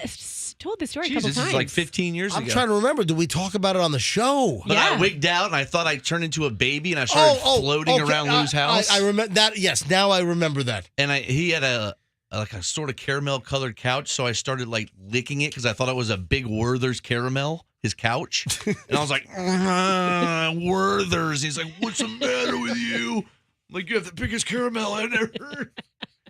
And then I had a really dark couple minutes, and then I sweat to death. Or is it sweated to death? Sweated. Yeah, I How sweated. long did it take you to recover? And was there any lasting psychosis because of that? No, I mean, there's no, there's nothing really nothing really lasting. But no, nothing. It was crazy. I can't believe this stuff was on the market. I'm glad that it was. It's now illegal. Yeah. So, But you never smoked it again, right? no, never. I mentioned earlier, who brought up butter? And remember I said I got one of the callers. I got a butter story? Yeah, because he was like, he hates it when people go, Oh, yeah. Butter. Is there a butter shortage? There better not be. I know that I heard that there was a turkey shortage or turkey prices were going up. I have a story here that the scariest thing that's happening for us bakers, professional baker warns of a butter shortage, said that Sam's Club was completely out of butter. Okay. Is this real? I was at Publix. I was just picking up a couple of romaine lettuce packs at Publix, and I was headed to. I wanted to see if they had some eggs that we like in stock. And so I walked by, and there was tons of butter in there. I saw the Challenge butter. I saw the imported, like the butter with the 4-leaf clover on it, whatever that, Shamrock butter. I saw Land O'Lakes butter. I didn't see any butter issue. I can't believe it's not butter. Yeah, plenty of that. So I am a country crocker because, it's delicious. And it's nowhere near butter. It's just like refined oil. But we went to Sam's Club this weekend, and we're making the list of things, and my wife's like, oh, we have to get butter. I'm like, why? Because Sam's Club only sells the 16-stick pack of butter. Ooh. And I'm like, why do we need butter? She's like, there's a coming butter shortage. Your wife brought this up? And I'm like, we don't need 16 Oh, my sticks God. of butter. This is going to be like the toilet paper thing Yeah. where everyone hoarded toilet paper. The shortage was because everyone was hoarding toilet paper during the pandemic. Exactly. Toilet paper and paper towel. I was in the garage. I still have two packages of toilet paper that I bought back in 2020. It's still sitting in there. I haven't used Those it. are expired. And I'm guessing you use a lot of toilet paper, Fester. I run through it, boy. That flat butt. You still have a ton of I toilet still have paper a left. ton of it left. And now I have plenty of butter. Let's grab a couple of calls here. Hold on a minute. Just hold on that thought. Let me just give out the phone number. Let's go to the phones. Are you folks seeing a butter shortage? 800-990-1047. Is this real? Come on. Is there really a butter shortage? That professional baker warning that Sam's Club was completely out of butter? 800-990-1047. We need a butter update. We need to talk to our butter experts. 800-990-1047. You know, if you're in the, I don't know, if you're in the grocery business, do you work for Publix? You work for Winn-Dixie? You work for Sam's Club? Or if you're a baker or whatever. What's the butter situation? And, I mean, is there going to be a run on butter now? So is the crisis going to be, I don't even know if it's a crisis, but is the situation going to be amplified? Because people are going to hear, oh, there's a butter shortage. We better stock up on butter. That's the only reason why I have the 16-stick pack of butter in the freezer. Right. Butter. We'll grab calls. 800-990-1047. Little butter phones here. 800-990-1047. Go to phones here in a second. And this was a post on Daily Dot is where I saw this. That butter is in short supply. I was just reading some more of the details here. According to Supply Chain Dive, there's been a market increase in the amount of butter available for consumers at stores, and it appears that some retailers, like the one that this baker frequented, are seeing the effects of this. So there's been a market decrease in the amount of butter available at stores. Did I say decrease originally? Oh, so someone just mentioned that it's hard to find half and half and heavy cream. Jeez, really? Yeah. No. Earlier in the year. What, is there a cow shortage all of a sudden? What's going on? Okay, remember earlier in the year, there was a big cream cheese run where there was a shortage That's of right. cream cheese. Yeah. So hey, I still see the cream cheese area kind of empty. Another thing is eggs. I've noticed at Publix sometimes the egg shelf, and this is in the last week or so, is completely empty. All right. Where the chickens and cows going? Yeah, both for different reasons, though. But the dairy, whatever the shortage that's causing the cream cheese, only makes sense that it would stretch into the butter because they're all, from that kind of same animal, right? Well, cows, milk. Yeah, cow exactly. Let's go to phones on this. 800-990-1047. 800-990-1047. Sally in Seminole. Hey, Sally, MJ Morning Show. You're up. Please don't start this on the butter now. Goodness gracious, we were short on eggs after the hurricane, but guess what? That's over. They have eggs. All right, but look at egg prices. Remember last year they were like $1 a dozen, and now they're like $3 a dozen? If you get eggs at Publix, they're $4.50 for a dozen. I'll tell you what, Michelle, my lovely wife, is such a freaking egg snob. The only eggs that Michelle will buy from the store now are the Vital Farm eggs. And those little buggers, the 18-pack is $9.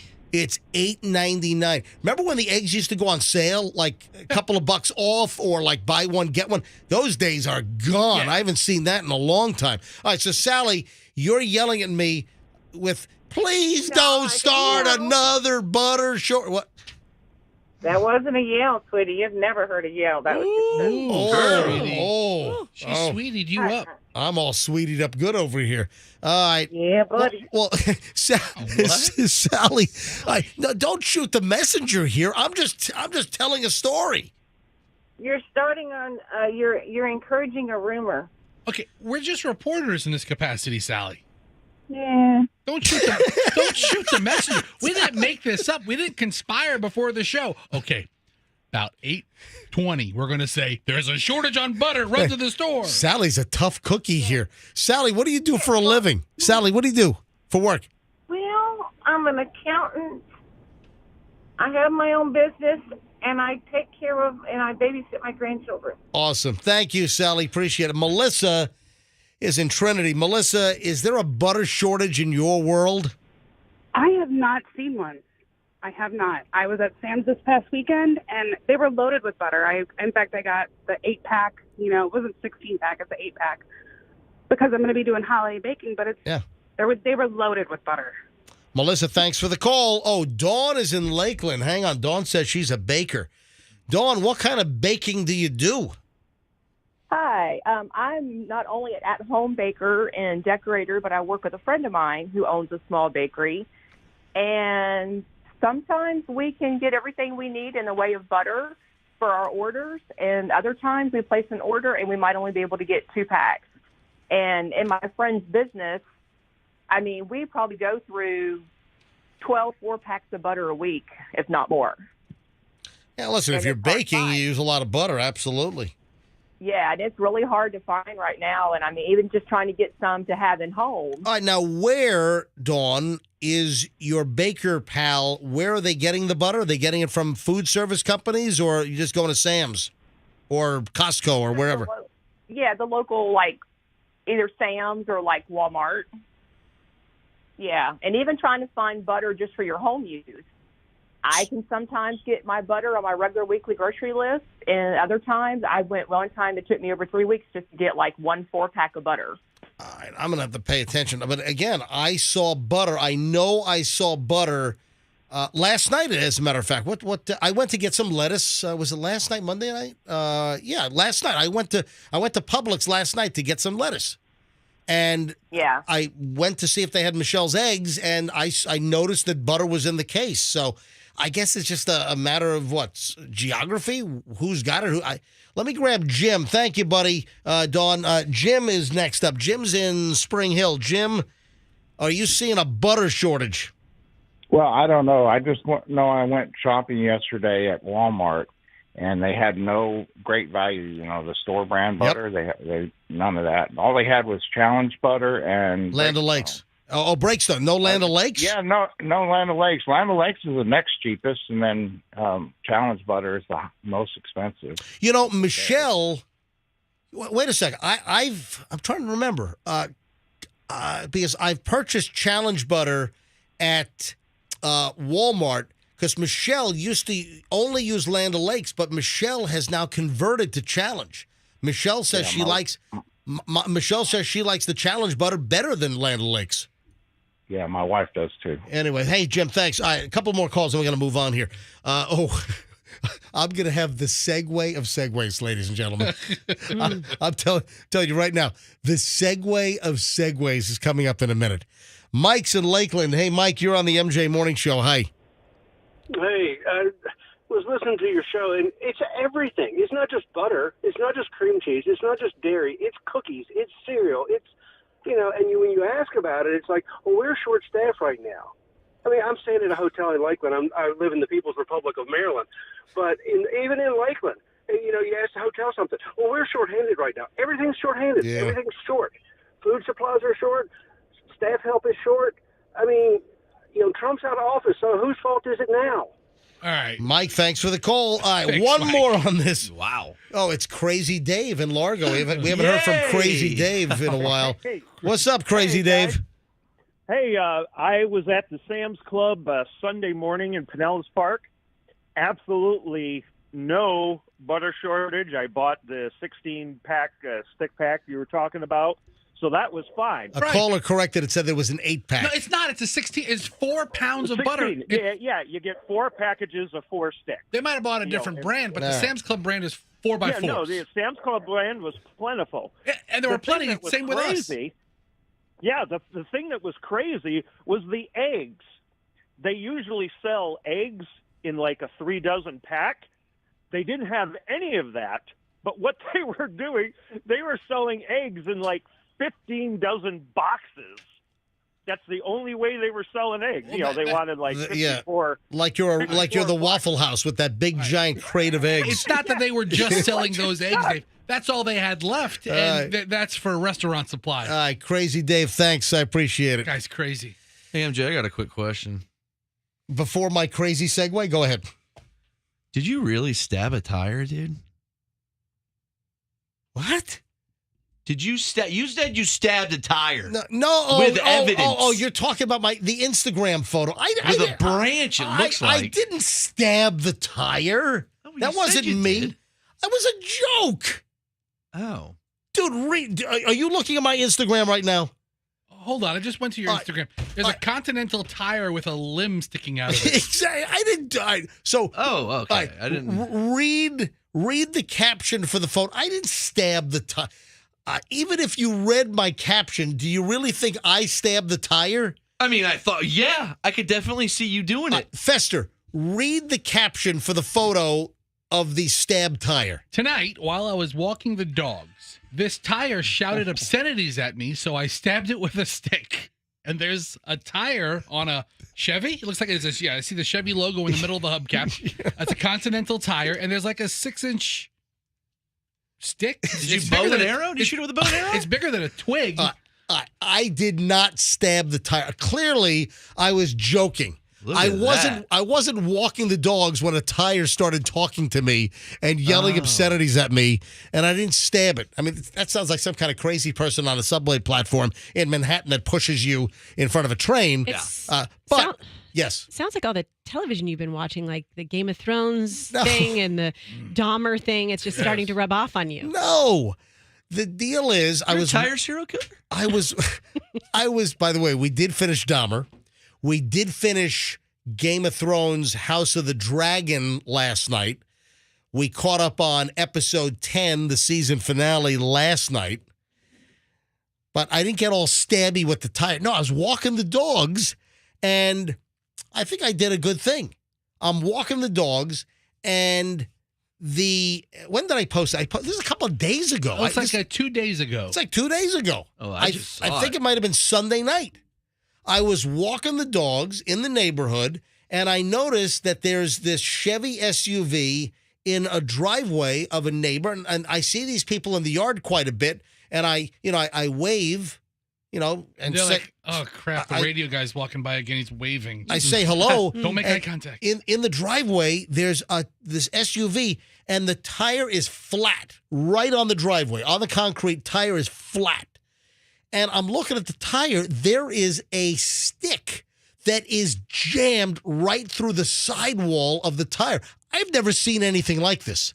An actual stick is jammed through the tire. I'm like, how the hell did that happen? Don't tell me you asked them. Well, oh my God. No, I did the right thing, because if they come out of the house and they go to this is on the passenger rear. If someone goes to get in the car from the driver's side, they're not going to see this. They're going to be on the road, and it's going to go. They'll feel it immediately. But I don't backing up. I don't want. No, they wouldn't maybe feel it backing up. I don't want them on the road. That's unsafe. Well, so if I see their tire is flat and stabbed, I'm going to say something, and I did. So I knock on the door, and it turns out that people weren't there. It was a babysitter watching the kids. So I'm with the dogs. I've got these two hyper-ass Jack Russell Terriers. I've got our Gatsby and Scout. And she answers the door. And I'm like, I got to give you some bad news here. The car in the driveway, and I kind of figured it was, because the people that live there, they have some nicer cars. This was like an entry-level, small, little Chevy SUV. Okay. And so I knew it wasn't their car. I knew it was going to be a guest. I didn't know it was the babysitter. So the babysitter's car got stuck with a stick? Babysitter's car has a stick, and someone said it looks like a bougainvillea. That bougainvillea wood, I guess when it dries, can be like a spike. What do we have, a bunch of arborists? Yeah, right. I guess so. But folks, you got to see this image. It is crazy. The picture of the stabbed tire is on my Instagram, Certified MJ Radio. That's Certified MJ Radio. And take a look at this thing. What, are you going to chastise me, Froggy, for knocking on the door? I'm doing a neighborly, nice, good deed by saying, hey, your tire is flat. Would you rather somebody get out of the driveway and on the road, maybe a mile down the road, and then they're stuck in the middle of traffic? Or is it better to call the attention to the flat tire in the driveway? I think they would have felt it immediately when they're backing up. I'm doing the right thing by saying, hey, I'm doing a neighborly thing, a good deed. Hey, your tire's flat. I didn't stab the tire. But if you look, and the babysitter appeared to be kind of young, I don't know, 17 years old, 16 years old. And look at the tire. the tire has kind of like dirt marks. It looks like this young girl, she drove through brush, or I don't know, did she veer off the road into a whole bunch of like hurricane debris that hasn't been picked up yet by the city? Yeah, I hit mean, it at a crazy but angle. I have never have you ever seen that? No. That thing hit it at the perfect angle. I'm telling you, it's like Geronimo shot an arrow in the side of the tire. Yeah. Is that politically correct? Nope. You're going to get canceled. I mean, Sorry. the Native American Council is going to, indigenous people are pissed everywhere. I'm telling you. Oh, my God. It looks like an arrow was shot through the sidewall of the tire. Anyway, it's up on my Instagram if you want to see it. And give me a follow while you're on Instagram. Give me a follow. I'm Certified MJ Radio. The morning show is MJ Morning Show on Instagram. So give us a follow in both places because you never know what the hell's going to turn up on my Instagram. Can you imagine getting a knock on the door and you look out the window and it's MJ and it's like the world's worst publishers clearinghouse? Is that the guy from the radio? Why did I win? I don't know, she had no idea who the hell I was. But then there are two photos. So on the Instagram picture, there's the wide shot where you can see the tires flat. Then I did a close-up of the stick. I mean, it's like OJ did this. It was like a total stabbing. All right, now for the weird segue. We were talking about butter before. Mm-hmm. From butter to Harvey Weinstein's deformed genitalia. Oh. I'm sorry. You leave a stick of butter out for a while.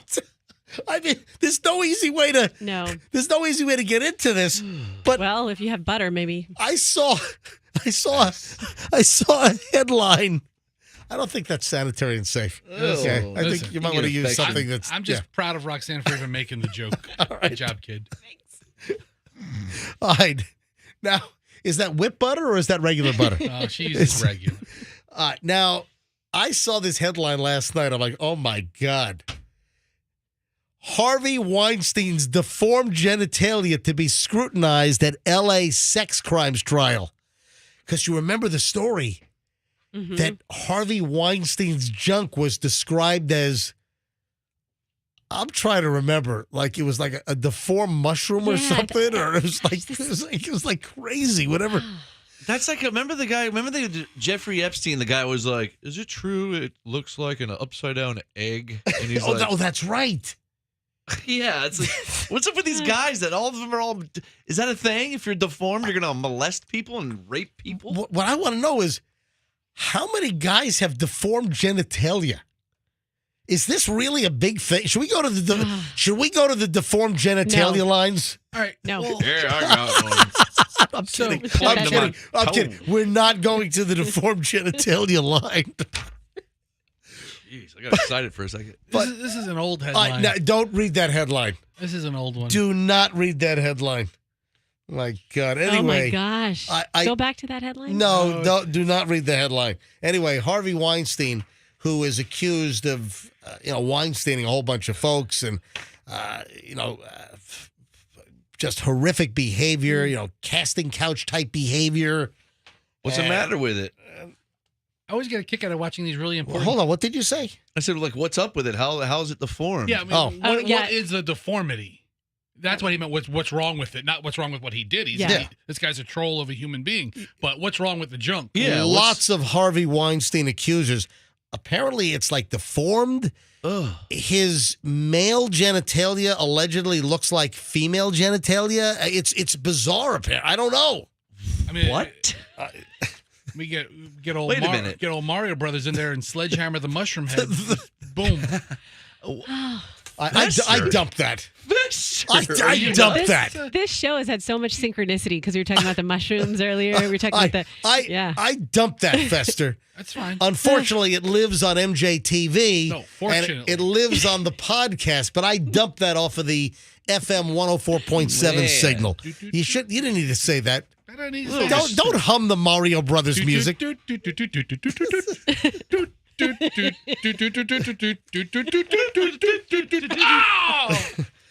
just hit me in the crotch with a sledgehammer. When we get back. Luigi. Oh, sorry, Harvey.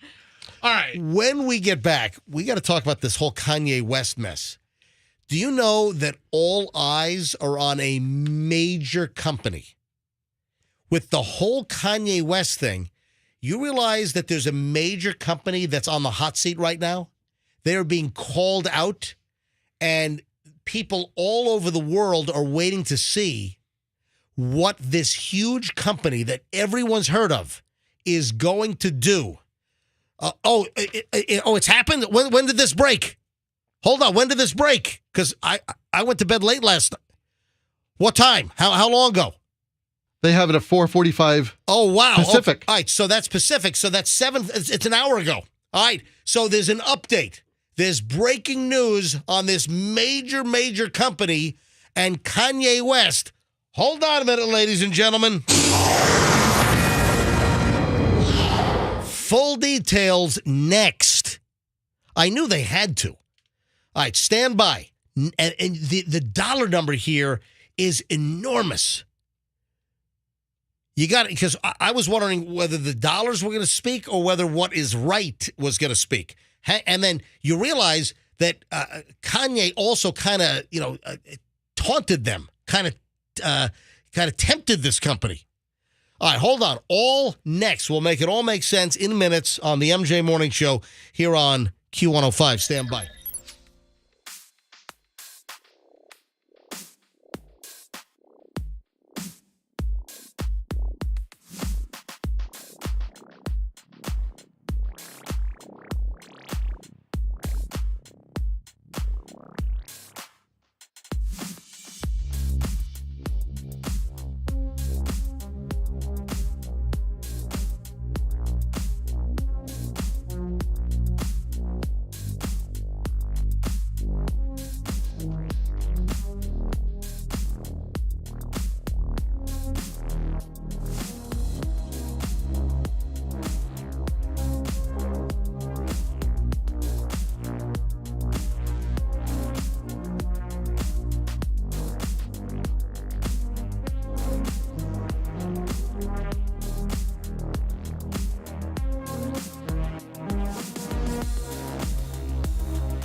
53, a major update in the last hour, apparently. This big corporation of which I spoke, and I was waiting. I thought that something was going to happen today. I didn't think that it would. Well, the company's based in Germany, so they are what? Germany's what, 6 hours ahead of us or so, somewhere in that vicinity? The major brand that I'm talking about, the huge company, which I was saying, are they going to, drop Kanye West with the whole Kanye West anti-Semitic situation, this whole controversy? The company I'm talking about is Adidas. And Adidas, sportswear brand, shoes and clothing. Adidas is massive, huge company.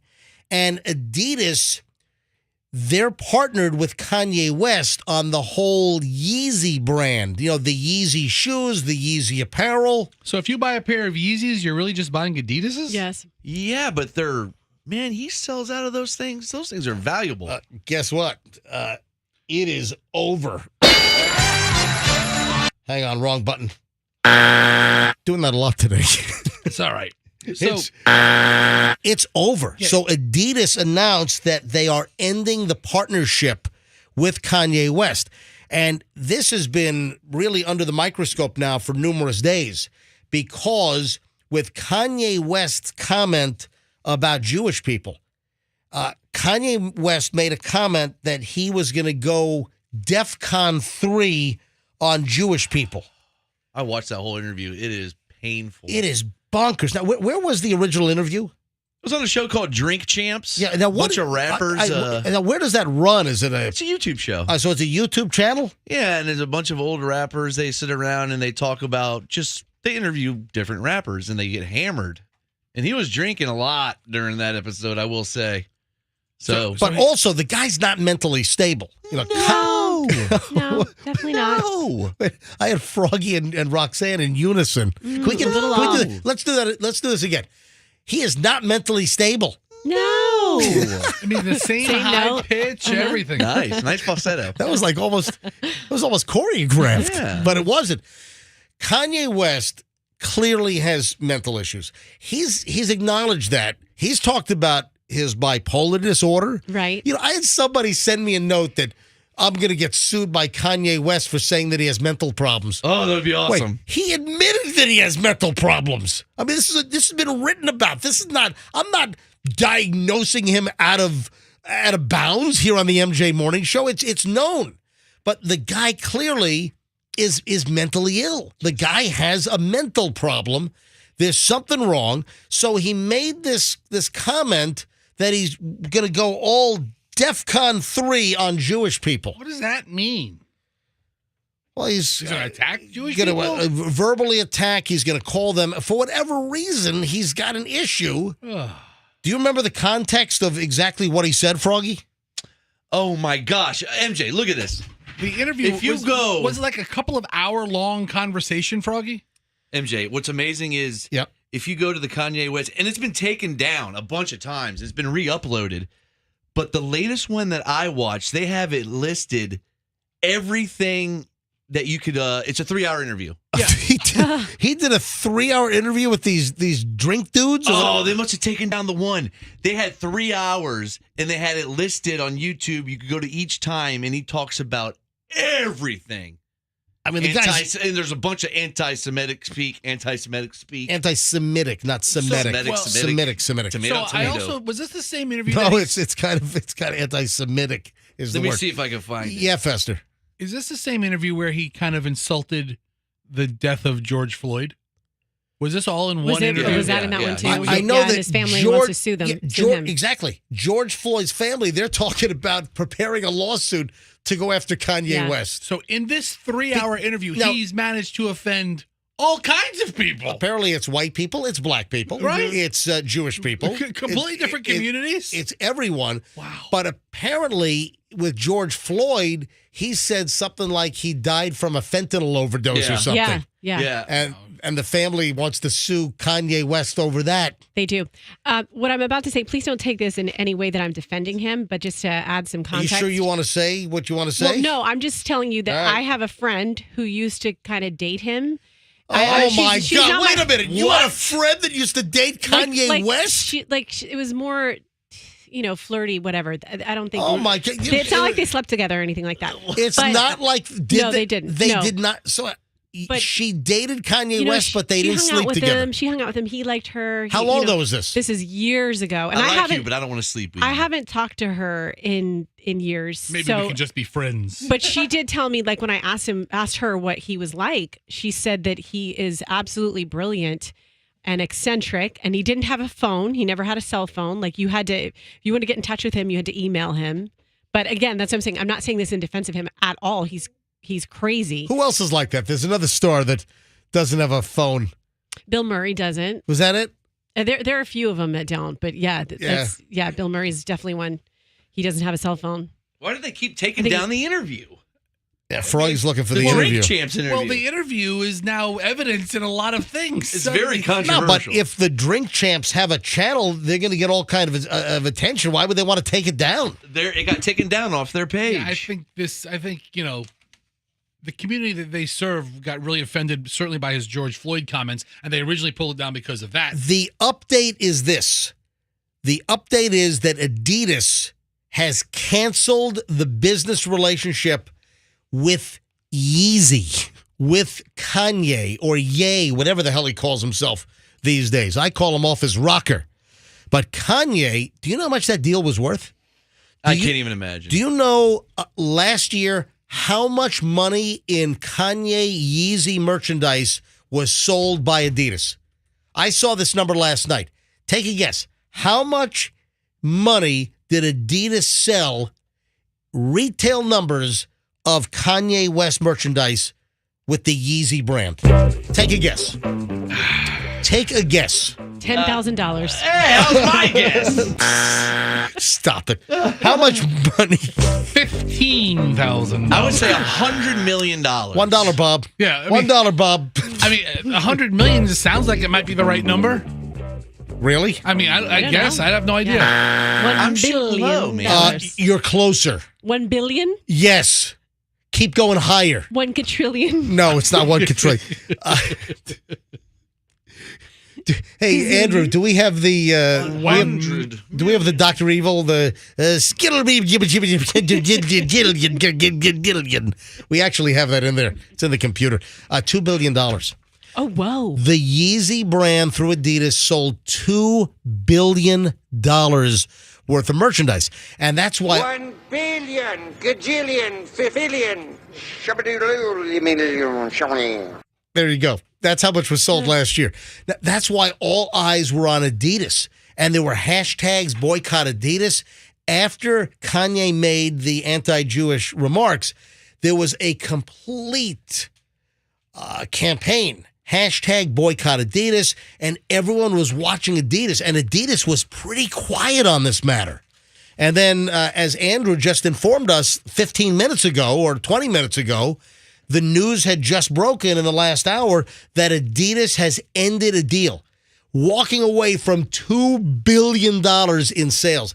Tell you what, a lot of Kanye West's world is melting down right now.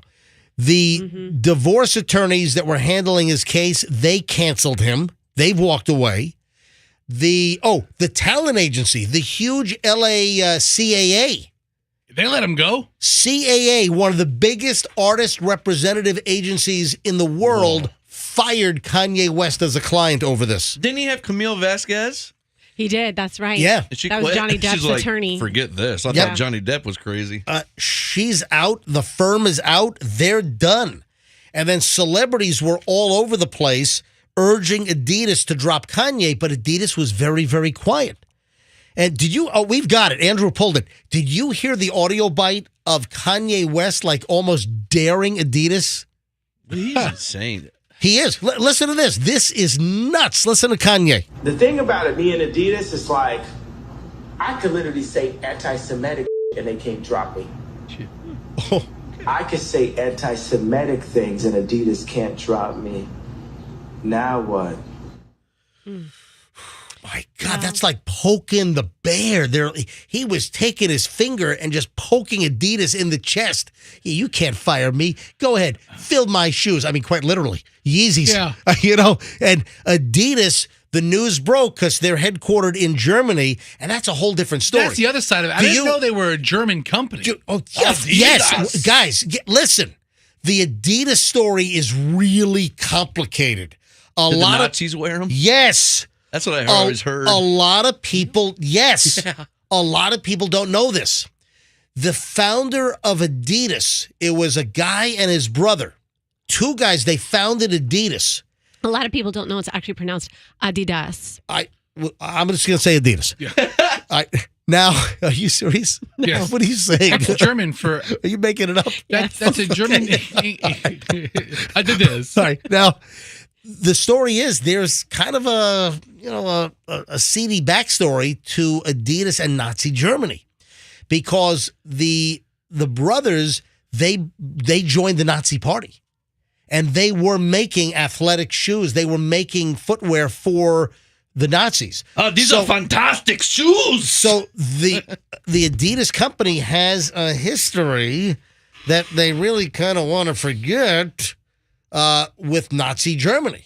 That's insane. And then you got Yeezy, you got Kanye West or Yee or whatever the hell he is these days. Yay. Making anti-Semitic comments and then daring Adidas to fire me? You guys can't fire me. Kanye thought that since they did $2 billion in sales last year, Adidas can't drop him. The thing about it, me and Adidas, is like, I could literally say anti-Semitic and they can't drop me. I could say anti-Semitic things and Adidas can't drop me. Now what? Even the end of that, now what? Your move, Adidas, what you gonna do? Well, Adidas, under a schnittload of pressure, fired Kanye today. They've ended the relationship.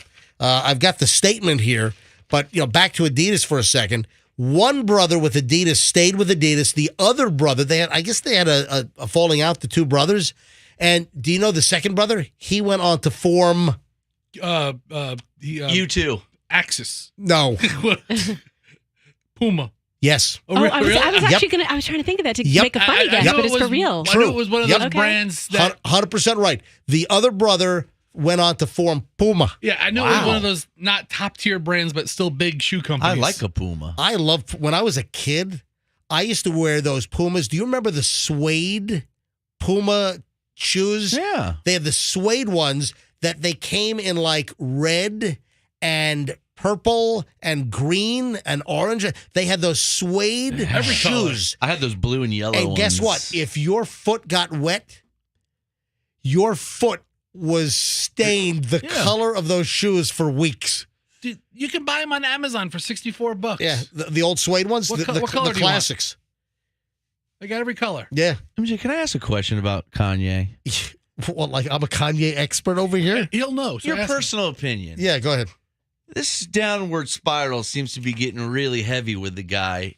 Do you think it ends with him killing himself? Ooh, I thought of that last night. I wasn't with how he is. And you weren't going to say it. Just leave it to me, please. No, I thought of this last night. I just thought of it. I thought of it last night, and I wasn't sure whether I was going to bring it up. And frankly, I forgot about even bringing it up. Well, yeah, I'm just wondering. This guy is so unhinged right now. Is he just going to be like, you know what? I'm going to show the world. Forget it. Adidas said this morning, Ye's Y-E, because now he wants to be known as Ye, as in the end of Kanye. Adidas put out a statement that says Ye's recent comments and actions have been unacceptable, hateful, and dangerous, and they violate the company's values of diversity and inclusion, mutual respect, and fairness. Adidas says, as a result, Adidas will terminate the partnership with Ye, end production of Yeezy-branded products, and stop all payments to Ye and his companies. Whoa.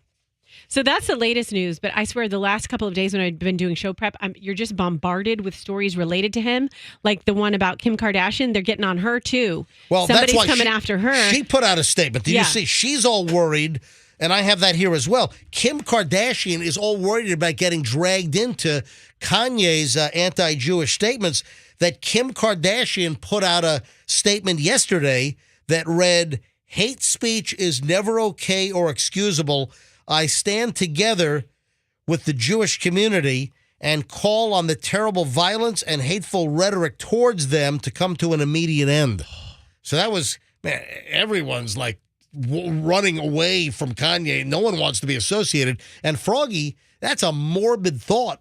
But is there any chance that would you be surprised if you wake up and TMZ says whatever headline, Kanye West took a concrete dive or something? Or is he going to snap and murder somebody? I mean, the guy is insane. Well, you look at his eyes. He has total, like, Orange is the New Black crazy eyes. I mean, he really does. Did you hear what he was supposedly said to Charlemagne the God about Pete Davidson? Whoa. I did read that, and I was not going to bring up that. Yeah. Right. Pete Davidson's blessed is what it comes down to. Oh, okay. Yes, Roxanne. Like, that's out of bounds for us? Well, how would you handle it, Roxanne? Well, I have no idea what you're talking let me about. see how Roxanne would handle this. So Kanye West apparently had a meltdown when Kim Kardashian was dating Pete Davidson, formerly of Saturday Night Live. Okay. And apparently the radio personality Charlemagne had a conversation. Man, I got a cell number. I could call. I mean, I used to work. My studio in New York was right next to Charlemagne's. I saw nice guy. Saw him every morning. What was he like? Hey, MJ, why don't you give me a call sometime? Charlemagne the guy. He's a talented guy. He's a nice guy. Is. No, Yeah, he's a right. nice guy too. All right. So apparently Charlemagne had a conversation with Kanye West. And okay, Roxanne, let's see how you're going to handle this. Folks, stand by. Strap in. Strap in, and let's hear how Roxanne is going to handle this. She brought it up. Apparently, Charlemagne the God said that Yee's comments. He was screaming. He was screaming. Pete Davidson has a bigger body part than I do, and he was upset about that. And he was saying, "My wife is dating this bleeping white boy with a measurement of a certain length, which I'm not going to say, of a certain body part, which I'm not going to say." Why can't you say the length? Because it is an outrageous length. Is that fair enough? Did you get all the information? 10 inches. Did you get all the information? Roxanne, Subliminal message woman. Roxanne, what are you saying? So Kanye apparently was going nuts and yelling to Charlemagne, "Kim Kardashian is dating this white boy with a blank bleep." And you won't help me. Wow. Pete, now everything makes sense. Oh, my God. Well, leave it to Roxanne. Roxanne is the dirtiest one on the show these days. Come on. Maybe we can put out some Run DMC Adidas finally. But it's melting down on this guy. I mean, everything is melting down. And now that audio bite that I played of him like tempting and taunting and poking Adidas. What you going to do, Adidas? Fire me? They can't fire me. I can say whatever I want. I can say all the I mean, this audio bite is unfreaking believable. The thing about it, me and Adidas, is like, I could literally say anti-Semitic and they can't drop me. I could say anti-Semitic things and Adidas can't drop me. Now what? He thinks he's Michael Jordan with Nike. Shoot, that's like, now what? Now what? Well, the question is anyone else going to pick up the Yeezy relationship? I mean, Nike can't do it. New Balance can't do it. Asics, what am I? Reebok. Hey, what's the Puma brother doing? Is Reebok still around? Yeah. Can you still get Reebok? They are? I only know Reebok is around because they have the outlet store in the mall. Okay. That's the only All right. reason. Oh my God, British Knights. Yes. They still make a lot of sporting equipment. What else? BKs. Vans. Or does Airwalk? Or does Kanye just go out on his own and just find some private label manufacturer? He could partner up with Yeah. Big Baller brand. Kids. Big Baller brand. That's that crazy father, right? Yeah. How about Elise's? Yeah. Is that the name? Is that how you pronounce it? Elise's, yeah. Elise's. All the tennis people wore that. No, but listen, before I move on, it got kind of nasty out in L.A. that some white supremacist neo-Nazi dude was standing on an overpass on one of the freeways. I don't know if it was the 5, the 10, or the 101, or whatever the hell it did. But there was a guy hung out a banner that read, Kanye West is right about Jews or something. And the guy was standing on an overpass doing a Nazi salute on this overpass in L.A. So, I mean, look what Kanye has caused. And Adidas, man, they couldn't stick with him. But imagine $2 billion in sales last year on the Yeezy brand. Kapoof. Gone. Can he put those out himself? I mean, is it really gone? Won't Adidas have another thing to sell them? You don't buy the Yeezys, you buy the other ones. They don't have anything compared to the Yeezys. I mean, okay. What, are they going to hook up with 50 Cent? The Feezies? The Feezies? You get shoes with bullet holes already in them? Oh, my God. I'd buy that one. Oh, man. I want you to listen to this, and I would like to get a ruling on this. This sounds odd. A woman claims that Avis Car Rental rented her 2 cars with expired license plates. She then gets a ticket while she's parked at a meter for an expired plate, and she claims that Avis will not pay for the tickets. So I've gotten tickets in rental cars before. All right, now that is crazy.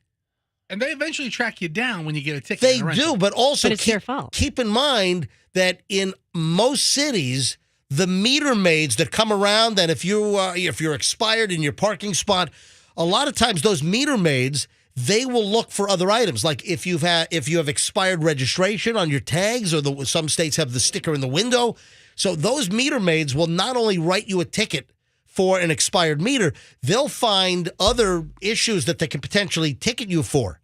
So this woman claims that Avis rented her not 1 but 2 cars with expired plates, and she received 2 different $50 tickets on 2 different cars.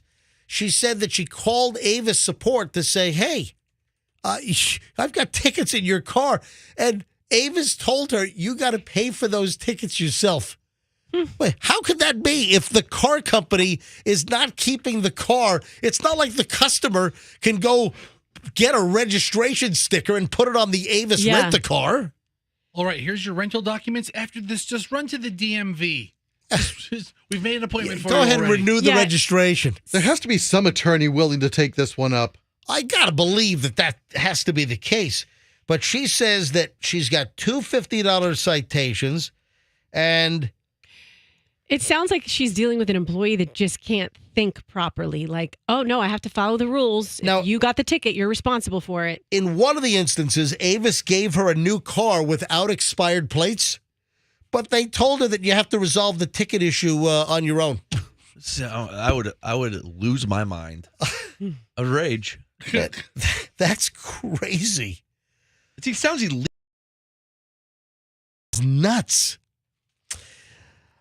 You know the story of the daycare workers with the scream mask? These terrible eggs. Well, wait. There's an update. What are you, an old You're a terrible you're egg. a bad egg. What a bad egg. All right. There is an update on the update. Because remember, this happened what? Was it Mississippi, Fester?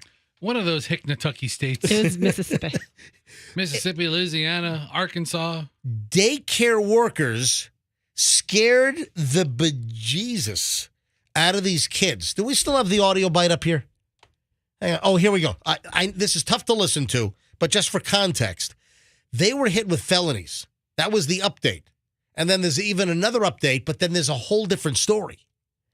The daycare workers in Mississippi, and it was like some kind of, the name of the place. Like Little Angels? Or it was like, exactly. It was like, you'd never expect. A really nice sounding place. And what happened was, at this daycare center, the workers put on those horrific scream masks, those white masks with the melty looking face and mouth, and they were scaring the crap out of the kids. We're talking about kids in a little daycare.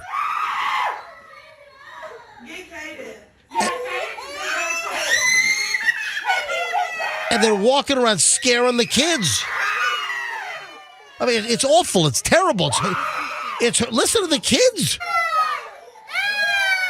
All right, so the update we had the other day was they were charged with felonies. Now, parents are saying they deserve jail time. But then we have another story. Guess what has popped up? Video from a couple of years back. Daycare workers brought in a guy dressed as Freddy Krueger and scared the crap out of the kids. Wait, the same ones? No. Oh, my God. No, it turns out that the felonious idiots in Mississippi that scared the kids with the scream mask, they weren't alone here.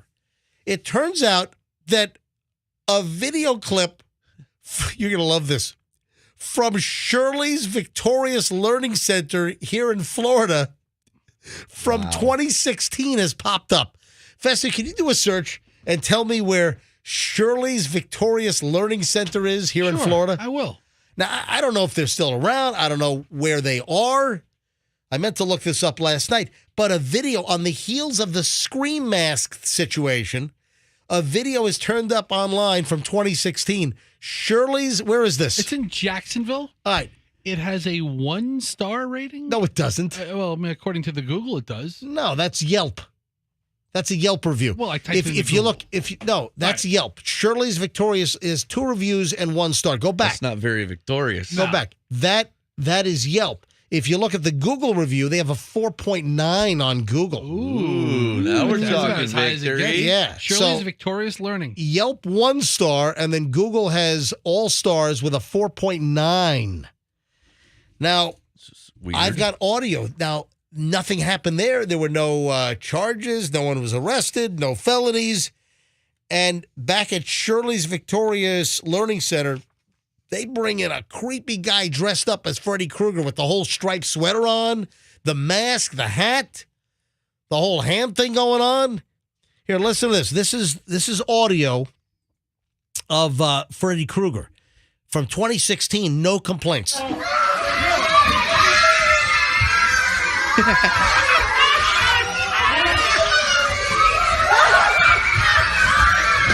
It's not much different. This goes on for a minute.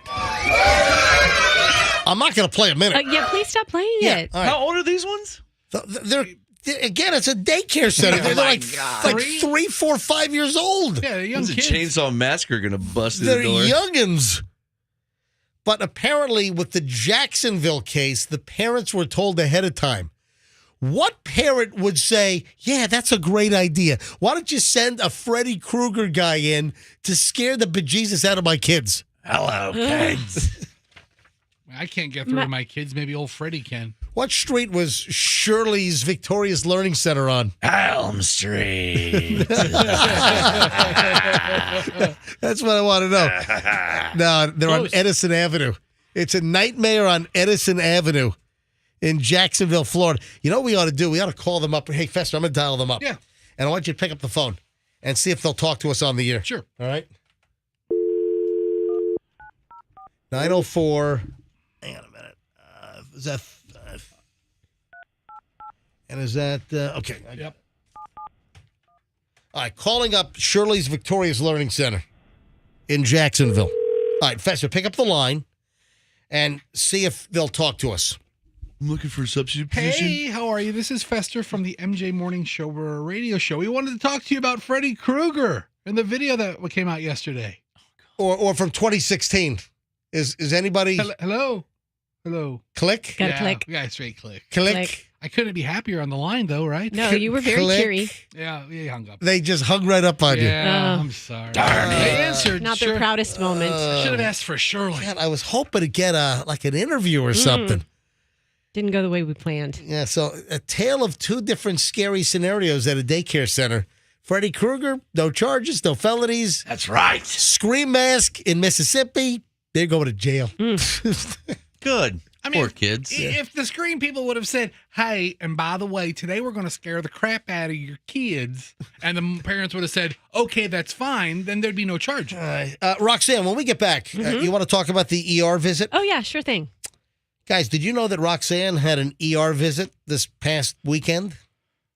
I did. And I know I'm a bit of a hypochondriac, but this was warranted. first of all, we need to decide, was this really necessary, an ER visit? Yes. All right, hang on. And then Roxanne had a problem, I guess, at the ER? Yeah. Hold on. What happened? What's the story? That and a whole lot more next on the MJ Morning Show here on Q105. Don't move.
We were pissing the night away. Whiskey drinks, cider drinks, vodka drinks, Jägermeister. This is the whole night. Kitty Dukakis rubbing alcohol. We were all over the place last night. You got to mix it right. One of my favorite lines, pissing the night away. You know what? Maybe I said one song in a row. Maybe we should play 2 songs in a row. I know which one we should play next. Which one? The Brady bunchen. Here's the story of a man named Brady who was busy playing football with his team. He was old at 45 with lots of it seems. 45 years old, man. There's a lot of shit going on. Here's the story of a lovely lady who is busy with kids and a big home. And when he unretired, she was all alone. Till the one day when the lady told this fellow that she sat down with her lawyers at a luncheon. And he knew that he was now in trouble. That's the way that they became the Brady bunchen. The Brady bunchen. The Brady bunchen. That's the way they became the Brady bunchen. All right, 9:33 MJ Morning Show. I still kind of feel a little bad. Even though Tom Brady, huge celebrity, one of the greatest football players of all time, 7 Super Bowl rings, if that's the actual number. I don't want to see I don't take pleasure. There's no schadenfreude here in taking pleasure in the pain that he's going through, obviously, in his personal life. I do feel bad about that. All right. I'm not writing that off. I feel bad for Tom. I do. All right. Now, Roxanne, we'll get to your ER visit in just a second. Froggy. Sir? You're a terrible human being. What did I do? No, just the comment earlier. Why would I tell the neighbor that their tire was flat in the driveway with a stick sticking out? Well, they're going to figure it out. You just got to needle your way into everything. You're a little busybody. Would you agree, Fester? I mean, it really had nothing to do with you. I just checked my email and social media because the picture of the tire being jammed with a stick in the sidewall, and that tire's wrecked. You can't fix a sidewall. No, you can plug that thing. No, you can't. You can plug it if it's in the tread. Yeah, you can't plug that. You can't plug a sidewall. Anyway, folks, earlier today, Froggy was looking at my Instagram and then says, "Did you stab a tire?" Because I was joking around that I was walking the dogs in the neighborhood and this tire on this car started yelling obscenities at me, so I stabbed it. I mean, clearly, dude, I'm making no tires are talking to me, okay? So I did a good deed, and people are pointing that out. And Froggy, you're like, why don't you mind your own business? Why would you do that? Because if I see a car in the neighborhood that has a flat tire, I'm going to let them know so they don't leave their house inadvertently not knowing they have a flat tire. The girl's probably like, oh, my God, there's a little man at the door. He's going to kill me. I can't really see him through the peephole. Sir! Stop. Dude, I just think you needle a little too much. You need to mind your own beeswax. No, I did the right thing, and everyone's saying I did the right thing by telling folks, if you want to see the picture, go to my Instagram, go to Certified MJ Radio, Certified MJ Radio, and see the tire, which has what looks like, someone pointed out, a dried bougainvillea. And I guess that's some nasty, spiky, hard wood. Oh, that sounds like a delicious meat. It's not as hard as manzanita, but anyway, take a look at the picture. It's on my Instagram, and while you're there, give me a follow because you never know what the hell's going to pop up. If you want to waste hours, go through my feed. Certified MJ Radio.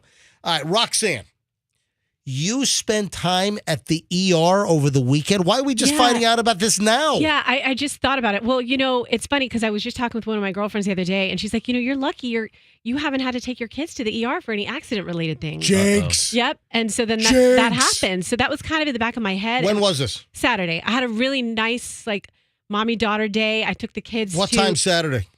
4:53 p.m. Yeah, there you go. In the afternoon or the morning? No, that's when she got injured. Really? 4:53? 4:53? Yes. Why the exact time? Because I know when I was on my phone booking okay, let me tell you the details and I'll explain it to you.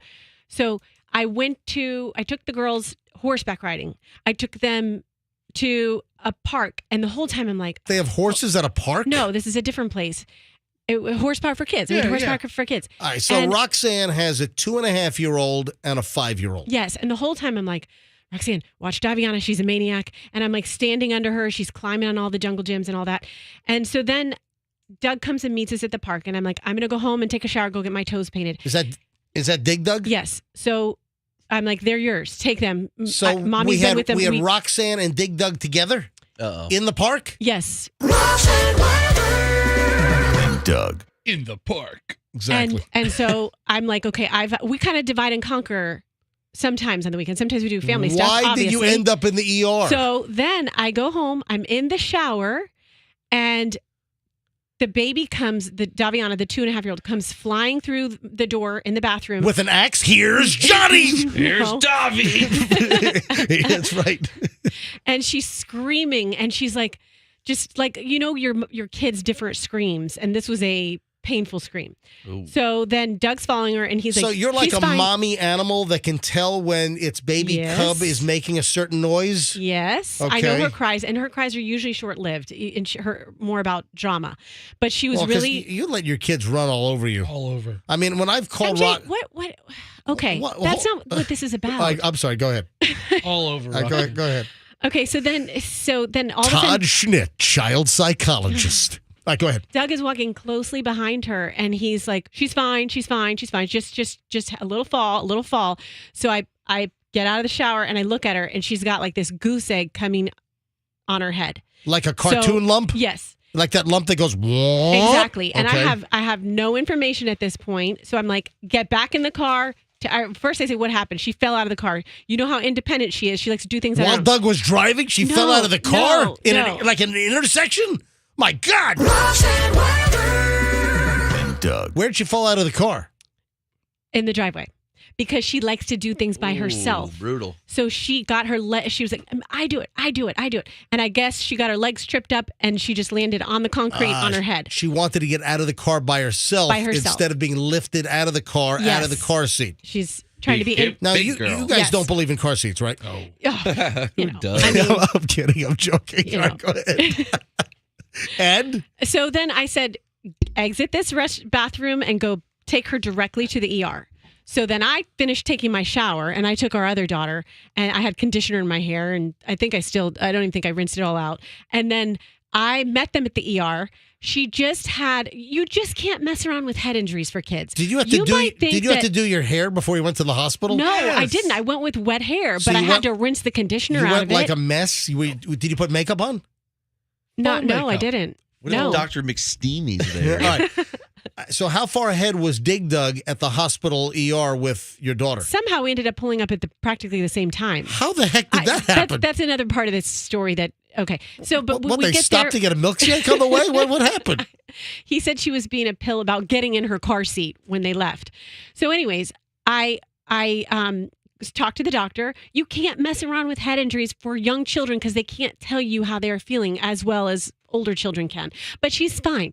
We just have to watch her. We had to make sure she didn't walk. You want to make sure she wasn't concussed. Yes. You want to make sure she doesn't have a brain bleed. Right, because she has, I forget what it's called, but it is a hematoma. It just grows out the front of it. Subdural hematoma. Thank you. Yes. That's what she Look, has. she should get a concussion. I'm going to start an IV with D5W and Ringer's lactate. But anyways, when we were checking out, so she's fine. I'm going to order up a thyroid screening. Yep. Go ahead. So she's fine. And you think I overreacted by taking her? Her PSA number's a little high. Okay. All right. Maybe not. No. No. That's what you do So did I say you overreacted? I think you did at some point. Yeah, maybe. Okay. So what happened when we were checking out? I don't know if this has happened to any of you guys in here. Did you do self-checkout at the hospital? We just scan your baby's head? No. That would be awesome. You're checking out at the hospital. She's good. So I'm giving all the any coupons to add? No. Can you type in your customer loyalty number? Go ahead. No, so you're checking out at the hospital. So first she asked me to say my email address and stuff, and I'm saying you have to fill out all the insurance crap and turn over your company insurance card. Exactly. All that. And then she's like, boy, your voice. She goes, you sound so official. And in my head, I'm okay. So then she goes, You She mean looks the person that's checking me out. checking you out? Then she looks at my driver's license. What hospital was this? I don't want to say because I don't want my HIPAA information because I'm about to say something negative about her and I don't want to be disparaging about the hospital.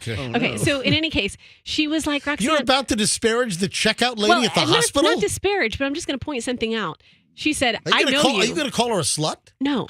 No. You let her speak. I'm sorry. Go ahead. It sounds like. Was it her teeth? Go ahead. She said, I know you. And she's looking, she goes, you've been here before. You've been to this hospital before. And I was like, no, I've never been to this hospital before. And she just keeps belaboring the point, keeps saying it. Nope, I've checked you in. I recognize this driver's license. I know, I've seen your face. I know your voice. Da da da da da. Wow. You're and Doug. Where's Doug? I recognize your name. So she's going through all this stuff. And I'm like, yeah, I just felt like such a dork saying it. But I was like, yeah, you've heard me on a radio show. Oh, loser. No, listen, I had to say it because you know who I am. Making you might have heard my jingle. Just gonna throw this out there, but I'm on the radio. You may have heard of me. No, but I had to because she was making it out like I'm taking secret trips to the ER in front of Doug. Like I've seen you in here before, and you like, what am I falling down and taking myself to the ER? No one knows, or I have Munchausen syndrome, and I'm taking my kids. You're in for detox. Munchausen. Munchausen's by proxy. By proxy, that's right. Munchausen. It's Munchausen by proxy. Yeah. Yes. So she still didn't believe me. She's like, nope. How's the kid? Good? She's good. Knock on wood. She's good. No brain damage. Will you sign my kid's lump? That we can tell. The lump is going down. The goose egg is getting smaller.